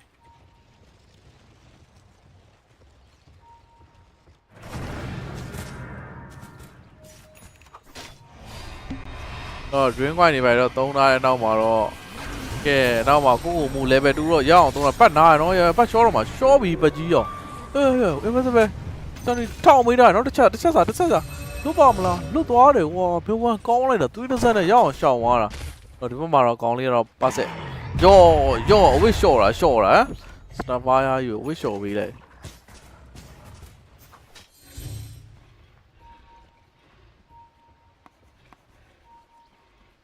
အော်ပတ်ကို distraction နဲ့ဖမ်းလို့မရဘူး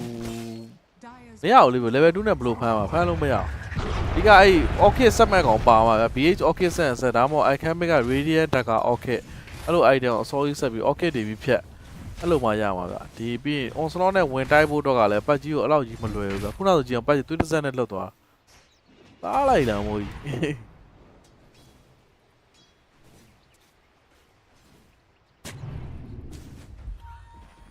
Radiant's bottom tower is under attack. အိုးမီလူဆိုင်ကိုမြားဖြစ်တဲ့ဟာရူတာတော့ဖမ်းလို့ရမယ်နဲ့ရူတဲ့အချိန်မှာဆိုတော့လည်းကြောင်ပြောင်းမကြည့်ရအောင် smoke တွေတော့ကိုစီနှစ်ယောက်တော့သုံးထားပြီးအောင်လန့်မီလူစာကိုတတ်ဖို့ချောင်းနေရတယ်တူပဲဗျဒါမီလူစာကလည်းတေပါမလားသူ့မှာ gauge တော့ရှိရဗျအရှိအကျရင်တော့ wine တော့ကျွေးလို့ရတယ်မြားပြစ်ပါကြလို့လည်းသူ gauge អော်မှာလား gauge မရှိဘူးဗျလူနာ eagle တွေနဲ့တော့ပြန်တော့ပေးရပြီအိုးကောင်းလိုက်တယ်ဆိုရှင်ဗျအလှလေးသုံးအောင်သူ့မှာတော့တေတော့မှာနောက်ထပ်တစ်ထိုင်းလောက်တိုက်ဒါပေမဲ့လည်းဘေးနားနေရအောင်အချိန်မီလာကယ်သွားတယ်အဲ့တော့မှ3ရတော့ရှော့ပြီဗျာဒီလားဘာမော်ရာကစ်ဆက်တွေကျဲနေရဆိုပေမဲ့လည်းဒီမှာဂေါ်စီလာတော့ပြန်တော့ပေးရတော့မှလူနာလည်းတော်ကိုင်းနေပတ်အနေနဲ့လည်းရှီးတုံနဲ့ပြန်တော့ရောက်လာပြီအဲ့တော့နာကကောက်အိတ်လိုက်တာကြီးကကိုမူ level 2ပြီဗျာအော်ကောင်းသွားပတ်အနေနဲ့လုံးချောက်တော့လုံးနေတော့မှအကမ်မတော့ပြန်တော့ရလိုက်တယ်အဲ့မှာ distortion တော့မြုပ်ထားလူနာတော့လူနာပြန်ရပါမလားလူနာသူကအလက်ကြီးကျန်တယ် drink ကပါချလိုက်ရရောမေဝမ်တကယ်ကောင်းတယ်သူ့ရဲ့ပတ်ကတော့ triple k ပါကေးပြီးနေတူမေဝမ်Oh, triple K, you rather me one. Not a chat. Oh, there, me one is doing any triple K. We use out okay, like a leg on the wire. We use up the water, Gio. Use a little call on pay the line of better allow me. Who are get a leg on the wire? We use a lot of water. Me one, Jarian, and he will get two more to this area. Who are do one with the wow. Or me one, young top one, if me one, not how Leo, damn it, to wire, me one.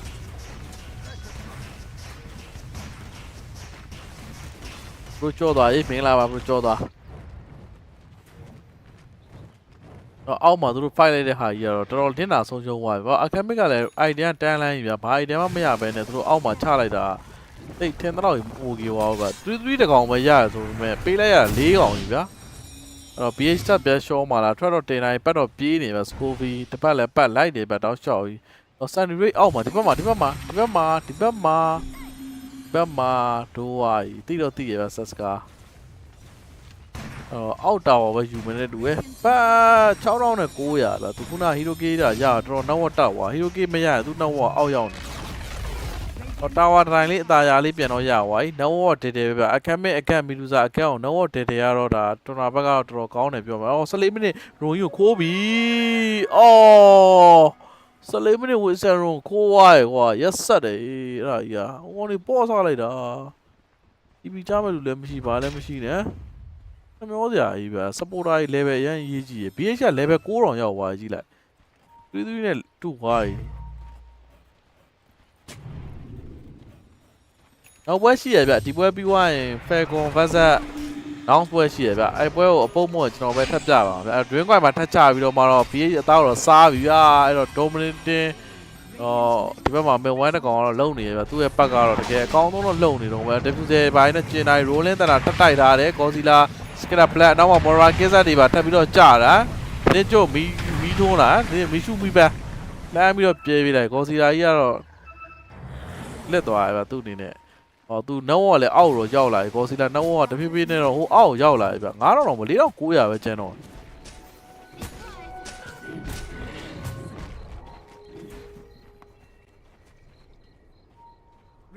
2 တောင်ဖြစ်သွားပြီ Tundra e-sport တစ်ဖက်ကမီလူစာတစ်ကောင်ပဲရုံးနိုင်ပါမလားလူနာနှုံးကတက်လာပြီနော်ရှမ်းဟိုမှာ8400တဲ့အဲ့ကဲမစ်ကြီးရတယ်ဟို greedy လိုက်ပန်းနေပြမစ်ကြီးကိုထင်သားတဲ့မှာဟိုလိုမျိုးမီဂါဆန်တွေဘာတွေညာတွေဗျအဲ့လိုစက်မယ်ထင်ခဲ့တာ okay တွေမီဂါဆန်တွေA2တွေပါနေလို့ညှော့မယ်နှောက်မယ်ထင်ခဲ့တာ duration အန်နာပေးလားမသိအန်နာတော့မဖြစ်တော့တင်တာပဲဗျဒီကောင်လေးဆွဲတော့စော့မှာ high ground တော့ကျန်းတယ် Heroic ကမီလူစာအကမ်းမဲ့ high ground များပြ shade ဒီပေါ်မှာပါတော့လူနာလွယ်နဲ့တာဝါတက်ချိုးလို့မရတော့ဟိုဘက်တာဝါချိုးမဲ့ hero လူနာတစ်ကောင်ပဲပါတယ်ဗျလူနာတက်ချိုးရင်လူနာမြုပ်ပြီးတော့ waste space နဲ့လှမ်းညှောင်းရင်နဲ့ကြောင်ပြောက်တယ်ဗျတော့ over မှာပါစိတ်ပူတယ်အန်နာတော့မဖြစ်တော့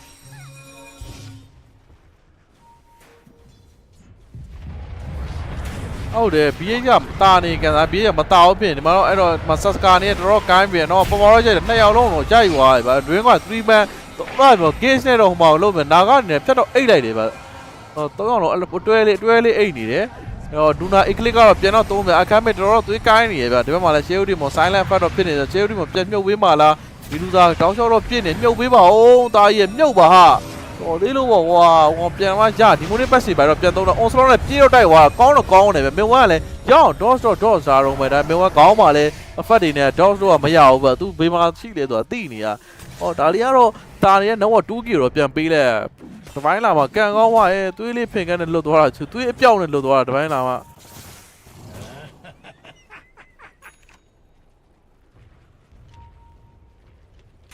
အော် hero k ရော duration over တဲ့ bro တော့ AC ပဲဗျ bro က AC ခိုင်သွားရဆိုတော့ over လောက်တယ်ဗျအခုကဒီကောင်နဲ့ဘားတပံကြားတပံနေကျုံးနေတာဆို AC ပဲ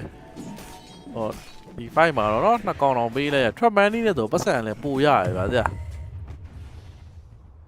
သူရတော့ carry တော့သွားမှာလေသူတဖြူဆဲဒီသူက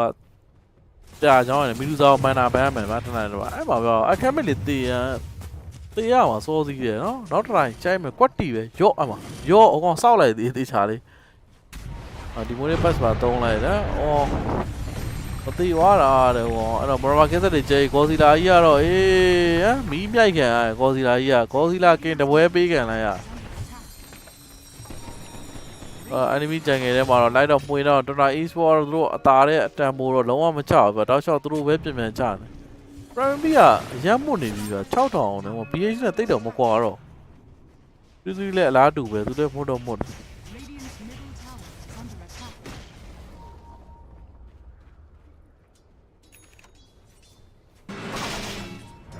တော့ပန်ကိုအနေနဲ့ကတော့အပြာချောင်းတော့ပြီးတော့မှနည်းနည်းပဲလူတော့သူ့အနေနဲ့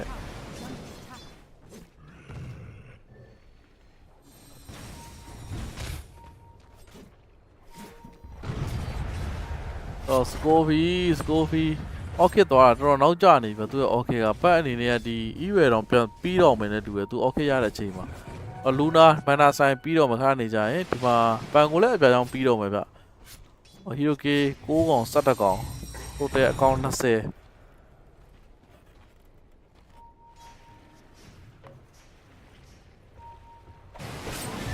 ကောစီလာရေမင်းမဲလာတပိုင်းလာမရေးနားလိုက်တာဘာမှမဟုတ်ပန်ကို1 2ရယ်ဟိုဘက်က amplify ရုံများသေးတယ် amplify ရုံနဲ့ကြောင့်စောင်းနာကွာ1 2 1 2နှစ်ကောင်ဆိုတော့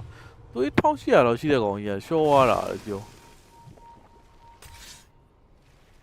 လူနာကတော့ next item တော့ final series ပြန်သွားနေပါသူနေတယ်သူလည်း item 3ဝက်တော့မှ fan နိုင်တယ်ဗျမီလူစားတော့ခုထိတော့ fan နေတော့မှသူကပြစ်တော့မပြစ်သေးသူကတော့ mana sign diffusion နဲ့ဗျအဲ့တော့ late game အဲပြီးသွားမဲ့ပုံစံပဲနှစ်သိန်းလောက်ကတော့ BH ကိုတော့ဒီမှာတွေ့ရတယ်ဒီမှာမီလူစား mana ban လာတော့ဟိုက mana တော့ကုန်သွားပြီဗျ why more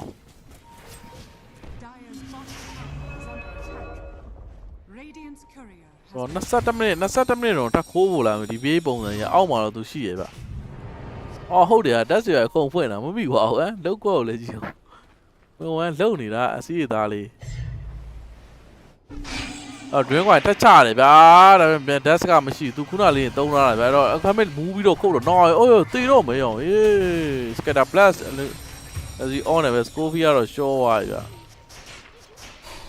okay ကကြာနေဗျ Scovy office ကမိနစ်20တောင်ရောက်နေမပြီးသေးဘူးလားမသိပုံမှန်ဆိုတော့ BH ကပြီးတင်တယ်ဗျ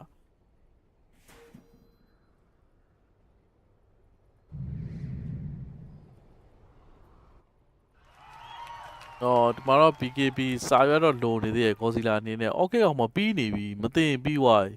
အဲ့ဒါတော့ဘက်ကိုကောင်းတာလို့ရတယ်ဘက်ကအခုလောတဲ့တက်ကာရဲ့ which play ရဆိုတော့သူ EU ရတော့မသွားသေးဘူးဗျအဲ့တော့သူ okay နဲ့တော့မလို့ရတယ်သူမချင် academic ကလည်း radiant တက်ကာနဲ့ဆိုတော့ခုံဝင်သွားလို့ရလူနာကြီးကဖတ်နေရောမီလူသားလည်းဖတ်တယ်လူနာမီလူသားကထားလိုက်ပဲဒီနှစ်ကောင်အတူတူပဲကြည်လိုက်အဓိကပတ်နဲ့ academic ကလည်းအတူတူတော့သွားကြရဗျ offlane နဲ့ကောင်မှနည်းနည်းပဲကွာအဲ့တော့ပွဲကမျှလူနာ item 6ကွက်ဒီကမီလူသား item 6ကွက် academic 6ကွက်ပတ်6ကွက်အဲ့လို item ဒီ6ကွက်6ကွက်ဆိုရင်တော့Tundra ပူတာတော့လေဗျဘာလို့ပန်ကိုကလည်းအခုက diffuse အပြာရောင်းဆိုတော့ဗျဘယ်တည်းထဲမှာစောင်းဝညှို့ပါဗျနောက်ပိုင်း best တွေပိုင်းနဲ့လုံးပါဗျGodzilla ဒီဘက်ကကျတော့အဲ့လောက်ကြီး damage ပေးနိုင်မှာမဟုတ်ဘူးသူကမွတ်နေတာဆိုတော့ first side နဲ့သူ BKB တော့မရသေးဘူး academic ကတော့ဒီမှာ BKB တော့ရတာမသိဘူးလို့တော့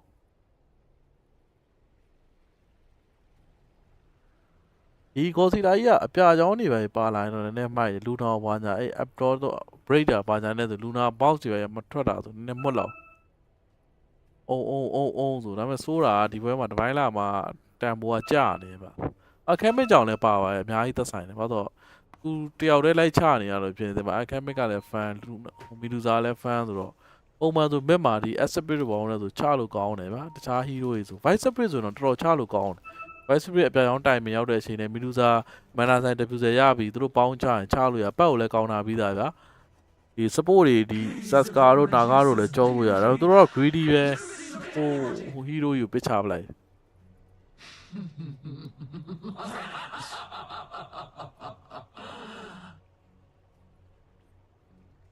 rare ကိုလည်းကြည့်ပါဦးမတိတ်မရင်ပဲ52နဲ့48နဲ့တူပဲ rare ရစ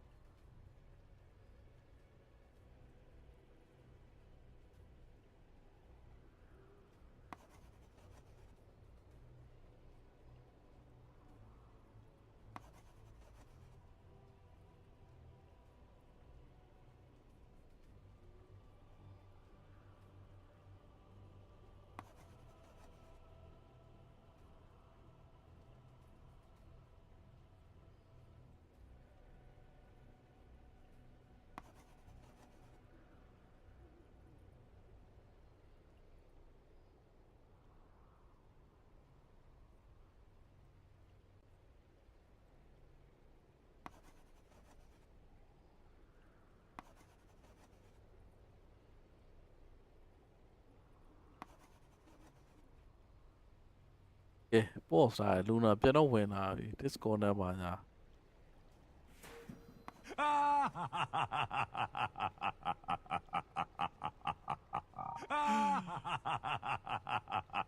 အိုက်စားလာပြီဗျ So this whole mess is all your အားလုံးညသာစားပွဲဗျာသားတို့ဘာမစားသေးဘူးဒီပွဲပြီးမှစား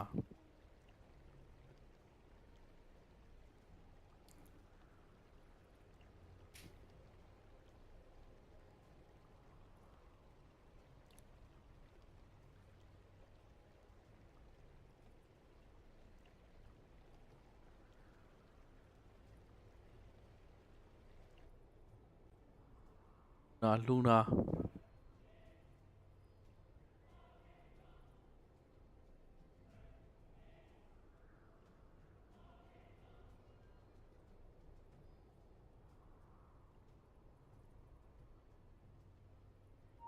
ချာတယ် boss gaming တန်တာလေလက်လို့ဖြစ်မှာပါ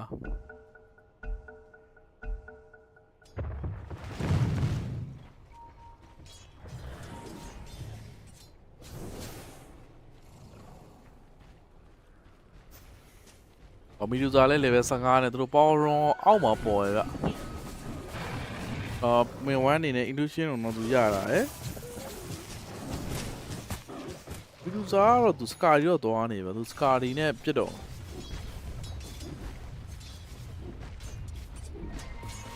ဗီဒီပစ်ကြီးကိုပြပြီးတဲ့ကိုးနှစ်ကောင်ကထိတ်ဆုံးပါတဲ့ဟုတ်တယ်ဟောသူချက်လေးတော့ step by step တော့ယူရတယ်ဗျသူတို့ late game ဆွဲဆော့နေတယ်ဗျမီလူစာတော့လူနာတော့9လောက်တယ်ထင်တာပဲacademic ကလည်းဒီအပြာချောင်းတွေပဲ sponsor တွေပဲပေးလိုက်မယ်ဆိုရင်တော့ကိုပြောင်းလဲအောင်ဒီ money patch ကနှစ်ခါတွေပဲလာမှာဗျအပြာချောင်းပေးလိုက်တယ်ဆိုရင် ဘောစီလာကိုလည်းအပြာရောင်းပေးတင်တယ်ထင်တယ်အဲ့ကောင်ကြီးကတော်တော်ပွတ်နေတာဆိုတော့25လောက်ဆိုရင်တော့အခက်မက်က item ပြည့်ပြီဗျာမီဒူဇာလည်း25လောက်ဆိုရင်ရှိတဲ့ item တော့ပါတယ်ဒီမှာဒီကောင်ကလောဆယ် BKB ပြီးပြီဗျာအခက်မက်က online စရောက်ပြီလူနာမ BKB တော့အခုထိတော့မပါသေးဘူးသူကတော့ဒီ Godzilla အကန့်ကျော်တော့မသွားတော့တာဗျာလောပြီးတော့ဒီ မီဒူဇာ case ကလည်းတစ်ခဲမှာဆိုတော့အဲ့ပြီးသူတို့ကထက်ရတိတ်အဆင်မပြေဘူး Dire's top tower is under attack. BKB ကြီးရင်လည်းဒီမိုနီပတ်စ်ကလည်းသုံးမှာဆိုတော့ကျွန်တော်ကြီးကမတန်ဘူးဗျအပေါ်မှာတော့နာကဟိုကြည့်နေအော်သူရဲ့အပြာရောင်နှမျောစရာကြီးအပြာရောင်ကြီးကြက်တဲမှာပါသွားတယ်2000နဲ့တန်မိုးကြီးအော်အဲ့တော့ရဆောက်ရတော့2မိနစ်တောင်ဆောက်အောင်ပဲဗျာကြည့်အောင်ပုံမှန်သူအပြာရောင်ရအခုသူတို့စိုင်းလို့ရနေပြီဗျပတ်ကလည်းလောဆယ်မှာ तू က DH ရဲ့ okay ရတာမသိဘူးလားတော့မသိဘူး तू ကတော့ E-way ပဲတော့မသွားတော့ဘူးဗျတခါလဲ तू Plasma ကိုသွားတာ Plasma သွားတာတော့ဟုတ်တယ်နော် okay မီရှောမယ်နော် no one တော့ပဲ mid one ရေ mid one ရေ mid one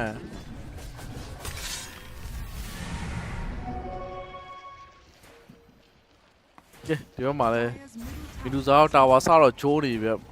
ပတ်ကအနေနဲ့ကတော့လုံနေပြီ tower fortified. ပုံမှန် smoke တော့မီဒူဇာအလဲမှာချိုးခိုင်းတာရဲ့အောက်မှာလူနာကတော့ no big ပြီနော်လူနာတွေ့ရင်တော့ကျွေးလို့တော့ရတယ်ရိုရှာကေးပြီဗျဟုတ်တယ်တော့အဲ့ရိုရှာခိုးကေးတဲ့တော့စောင်းပိုင်တော့တော်တာအများနဲ့နှီးပါပဲကျွန်တော်ကြည့်ဂိမ်း1တော့ကလည်းအဲ့လိုပဲခိုးကေးဂိမ်း2တော့ကလည်းခိုးကေးဟုတ်ဂိမ်း3မှာလည်းကေးနေတော့မသွားလေအီအိုရီကဘာလုပ်နေရလဲရိုရှာနဲ့မသွားဘူးအော်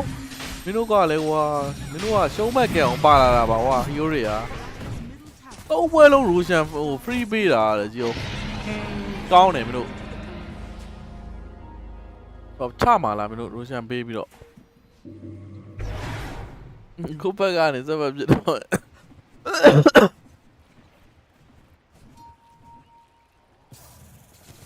မီဒူဇာလည်းသူအနေနဲ့ iOS ကာကြီးတော့ပြီးသွားပြီဗျချက်ကတော့လာ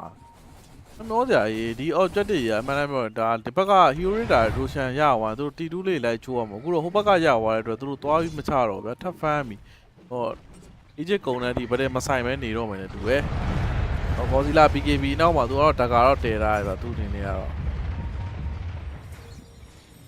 Dire's bottom tower is ကမ်းမြေတော့တွေ့တာ scatter black waste spell လေးနှောက်တော့ဟော level C ကောက်သုံးလိုက်ရကြော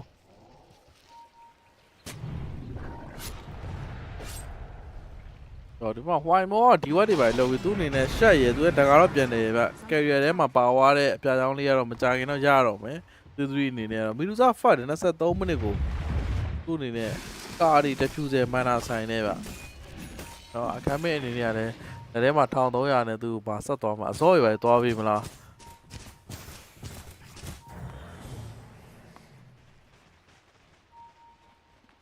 တော့ပေါ်ဘာညာတော့ကြည်နေဗျလေမှာတော့လူနာတော့တွေ့တာအာကင်းရုံဗျပတ်အကြိုက်ဗျ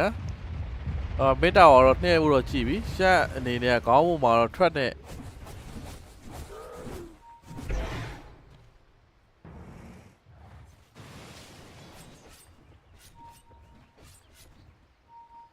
တောက်ပါဦး bro ဘလို့တောက်ပါ bro မွတ်သွားမှာပေါ့ bro အဲ့နာကကောက်အိတ်လိုက်ပြီတော်ရအိတ်ထားရယ် Godzilla ကိုလုံးမလား Godzilla ကို BKB တောင်းပါလား waste spell လေးနဲ့နှောက်ရုံတော့ပဲဗျဟောသေတော့မယ်နှောက်တာကြီးကျွန်တော်တခါမှနာကောက်ပြေးပြီးတော့ဝင်တော့အိမ် onslaught တော့ပြတ်တော့တိုက်ထားတော့ဗျနောက်မှမီဒူဇာကလည်း snapfire ကိုရသွားတော့မှတော့နာကတန်းရှော့သွား snapfire လည်းထပ်ရလိုက်တယ်ဗျ position လေးကနည်းနည်းလေးဂျုံသွားတယ်ဗျနော် support နှစ်ကောင်အရှိကြီးမြင်သလိုပဲဒါပေမဲ့ rolling တန်တာတော့ပေးလိုက်ရဗျဒါပေမဲ့ rolling တန်တာပြတ်တော့ညက်နေတယ်3 can ဆိုးတာကိုလည်းကြည့်အောင်ဝေး rolling တန်တာညက်နေတဲ့နောက်မှာတော့အသက်ထပ်ပေးလိုက်ရ3တစ်ပါပေးရ can သူ့ဘာသူဒီတိုင်းလေးဒိုးလိုက်တော့လွတ်နေတာဗျ no how is done it ဟာဘလို့ကြီးလဲလို့စားတာဟောတယ်စားရပြီးပါပြောတာ rolling တန်တာကြီးကကန်ဆိုးတာကိုလည်းကြည့်အောင်ရှိတာမှအဲ့ဂျောင်လေးပဲရှိအဲ့ဂျောင်လေးတော့သွားပိတ်နေတယ်ဒီကောင်ကိစ္စကြီးရတယ်ဘလာကြီးရှော့ရတာလေကြည့်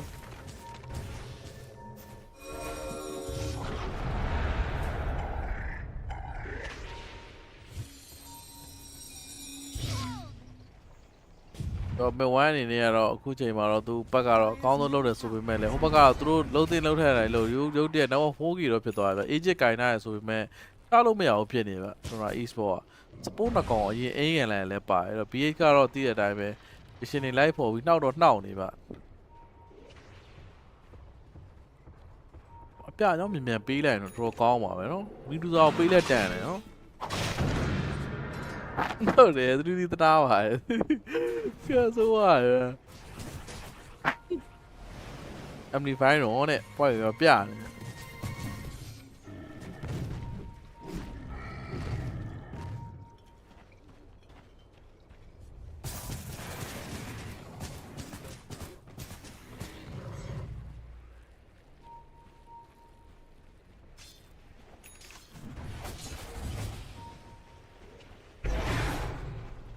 မနာဆိုင်နေပါတော့အတူတွေနဲ့လွတ်ထားတော့ပဲအလဲပဲတစ်ဖက်ကတော့ sport တော့ Heroic 2 man တော့သုံးတာတာယာစကန်ဖတ်လိုက်တာတော့လွဲသွားပြီဟိုအပေါ်ကြီးမှာဖတ်လိုက်တာဆိုတော့အခမ်းမကလည်း okay တော့ပါလာပြီနော်ပတ်နည်းနည်း user ပတ်ကိုတွေ့သွား okay တင်လိုက်ပြီအော် override နဲ့ပတ်ကိုတန်းအိမ်ပြီပါအဲ့တော့ဒီမှာ cookie ပဲသုံးမယ် rule နဲ့အော်3ယောက်လုံးရှော့ပြီဘောလို့ Heroic is doing it ပဲ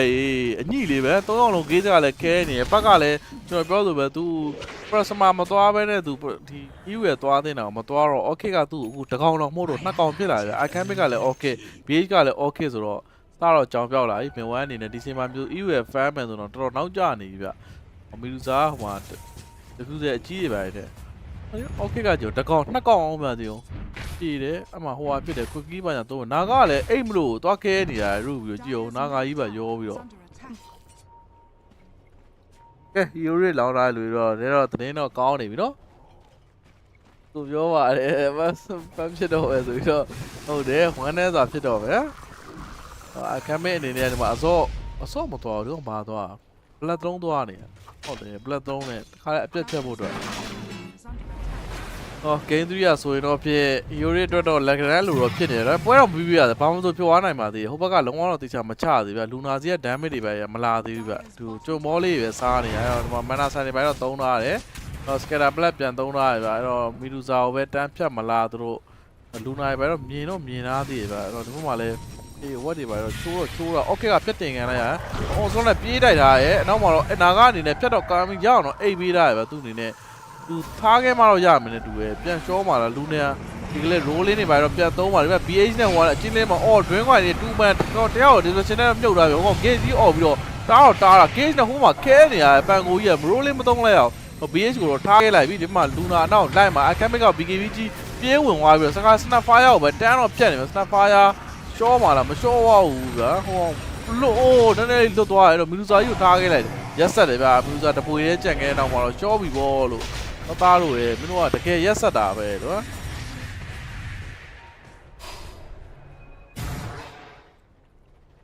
ပွဲမပြီးသေးဘူးဟိုမှာပြန်ကျုံးနေပြန်ပြီမီလူစာကြီးကိုထားခဲ့လိုက်တယ်ဂေါ်စီလာနဲ့ဟိုဟာနဲ့အခမ်းမင်းနဲ့ဟုတ်တဲ့သွားဆိုင်နေဘာမှလည်းမရပဲနဲ့အဲ့ဟိုဟာကြီးဝစ်ဆန်ရွန်တစ်ခုနဲ့တော်တော်လေးအသက်တွေပေးလိုက်ရ300တောင်ပေးလိုက်ရတော့သူကဒီ28မိနစ်ဝစ်ဆန်ရွန်လူကျင်တာနဲ့ရဝါဆိုပေမဲ့လူ3ယောက်ပေးလိုက်တိတ်တော့မတန်ဘူးဗျလူနာ damage ကနည်းနည်းတော့ထွက်လာပြီဒီမှာ power rush တွေပါရိုက်နေရဆိုပေမဲ့ဒီမှာမိပြီးတဲ့တူတယ်ဂေါ်စီလာရေဂျောင်ပိတ်ရိုက်ခံရပြီဂေါ်စီလာရဲ့ဖလာကြီးတည်သွားတယ်ဗျလွယ်ကူနေတော့ပတ်အနေနဲ့တော့အောက်တိန်ကိုတော့သူတို့အသေးသေး fan နေသူကတော့ okay မိရှောမဲ့ပုံစံပဲဗျ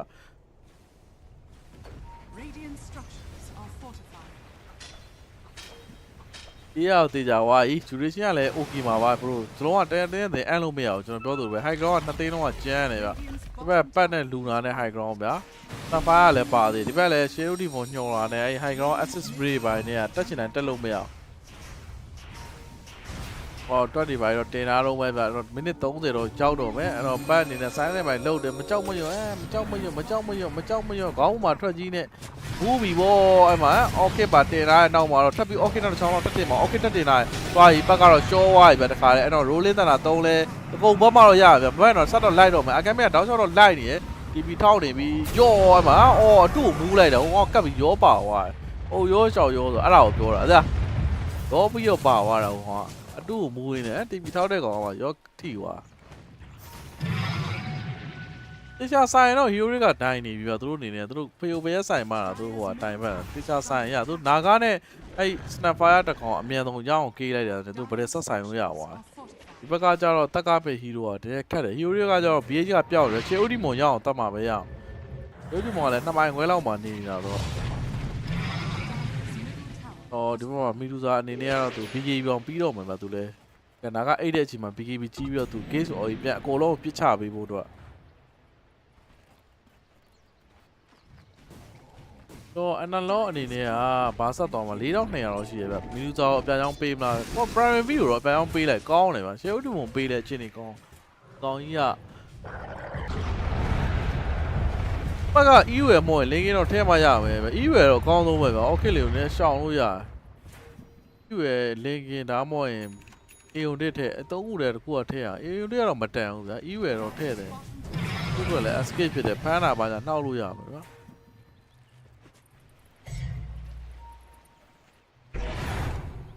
အစောပြီးသွားပြီဟိုကောင်ကြီးကအဲ့တော့ primary ကရှီဘာကက်ပြီးတော့မယ်ဟိုကောင်အစောပြီးသွားပြီဆိုတော့တဖြည်းဖြည်းတော့ကျန်းလာပြီဗျအခက်မဲ့လည်းအဲ့တန်း6ခွက်ပြည့်လာမီလူဇာဆိုလည်း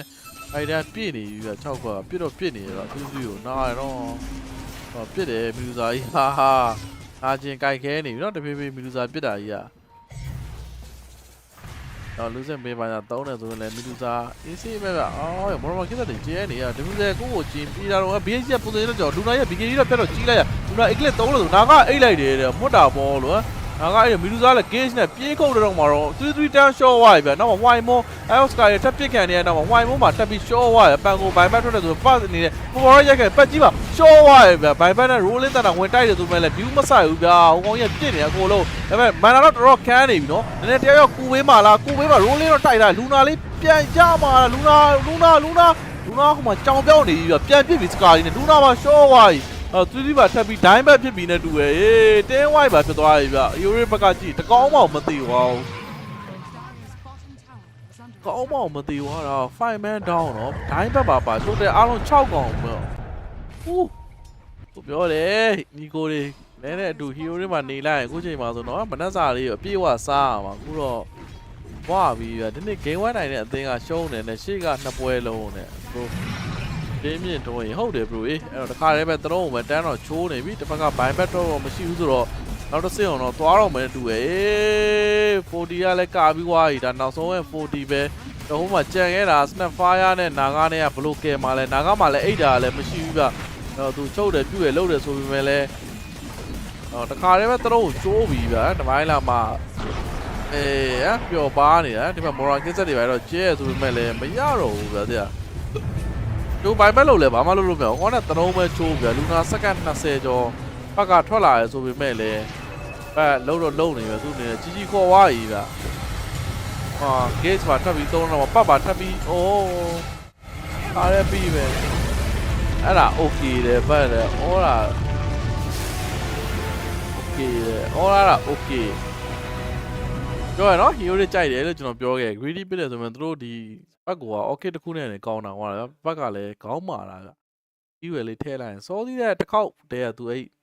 PH ကိုသူတက်ပြီးတဲ့ထဲလိုက်မယ်ထဲတာသူကမသွားဘူးလောဘကြီးပြီးတော့သူက plasma ကြီးသွားတယ်အဲ့အပြင်အောင်မအောင်အောက်တိန်ကိုပါထပ်ပြီးသွားတာဗျကဲ bro အာလူခိုင်ဝိုင်းမလား bro ပြောသားပဲတဲ့ဒီနေ့ကကမ္ဘာတွေပဲသိကြတယ် game 1 down တဲ့ပဲကွန်နဲ့ down တဲ့ပွဲကြည့်ပြီးသွားတယ်ဒီနေ့ပွဲကတော့မရှိတော့ဗျအဲ့တော့တစ်ချက်တော့ကြည့်ရသူတို့ interview လေးပါလေဘာပြောလဲဆိုပြီးတော့ကျွန်တော်15မိနစ်တော့ချားမယ်နဲ့တူတယ်ကျွန်တော်ထမင်းလေးပဲစားပြီးသွားရင်တော့ပဲကွန်ပွဲတက်ကြည့်လိုက်မယ်ဗျစားတော့ပြီးသွားရင်ပုံမပြရင်တော့ကျွန်တော်ထပ်ပြလိုက်မယ်ဗျပုံပြရင်တော့ကျွန်တော်မပြတော့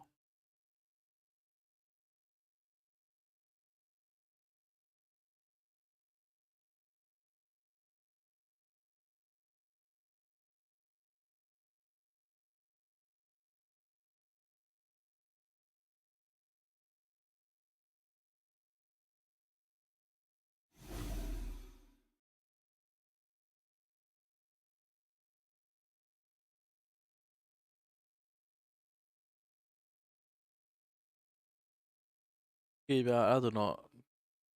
ကျွန်တော်လေးချက်ဖွင့်ခဲ့လိုက်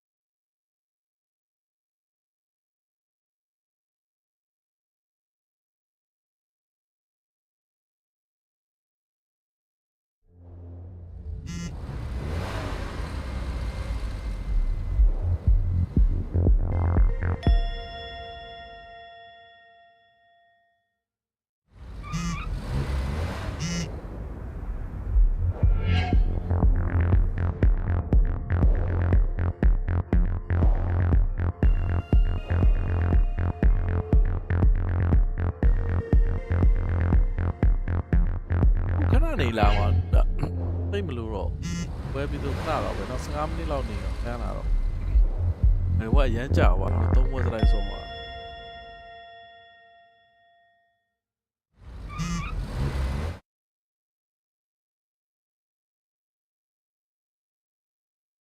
မလီပတ်တည်သွားလို့ဟေးတဲ့ see you bro ရေ bro no ရေ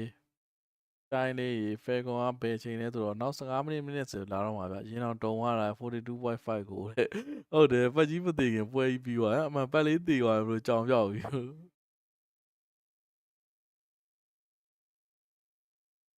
ပတ်တာမတည်သွားရင်တသက်မှမွတ်နေဘူးတော့ဘိုင်ဘိုင် bro နောက်တဲ့ live stream တစ်ခုနဲ့တက်လာခဲ့မယ် bro နော် fair ကောင်ပွဲပြမယ်ဒီလာကြည့်တဲ့ညီကိုတယောက်ချင်းစီနဲ့ကျေးဇူးတင်ပါတယ်ဗျ Facebook ကြည့်တဲ့ညီကိုရော YouTube ကြည့်တဲ့ညီကို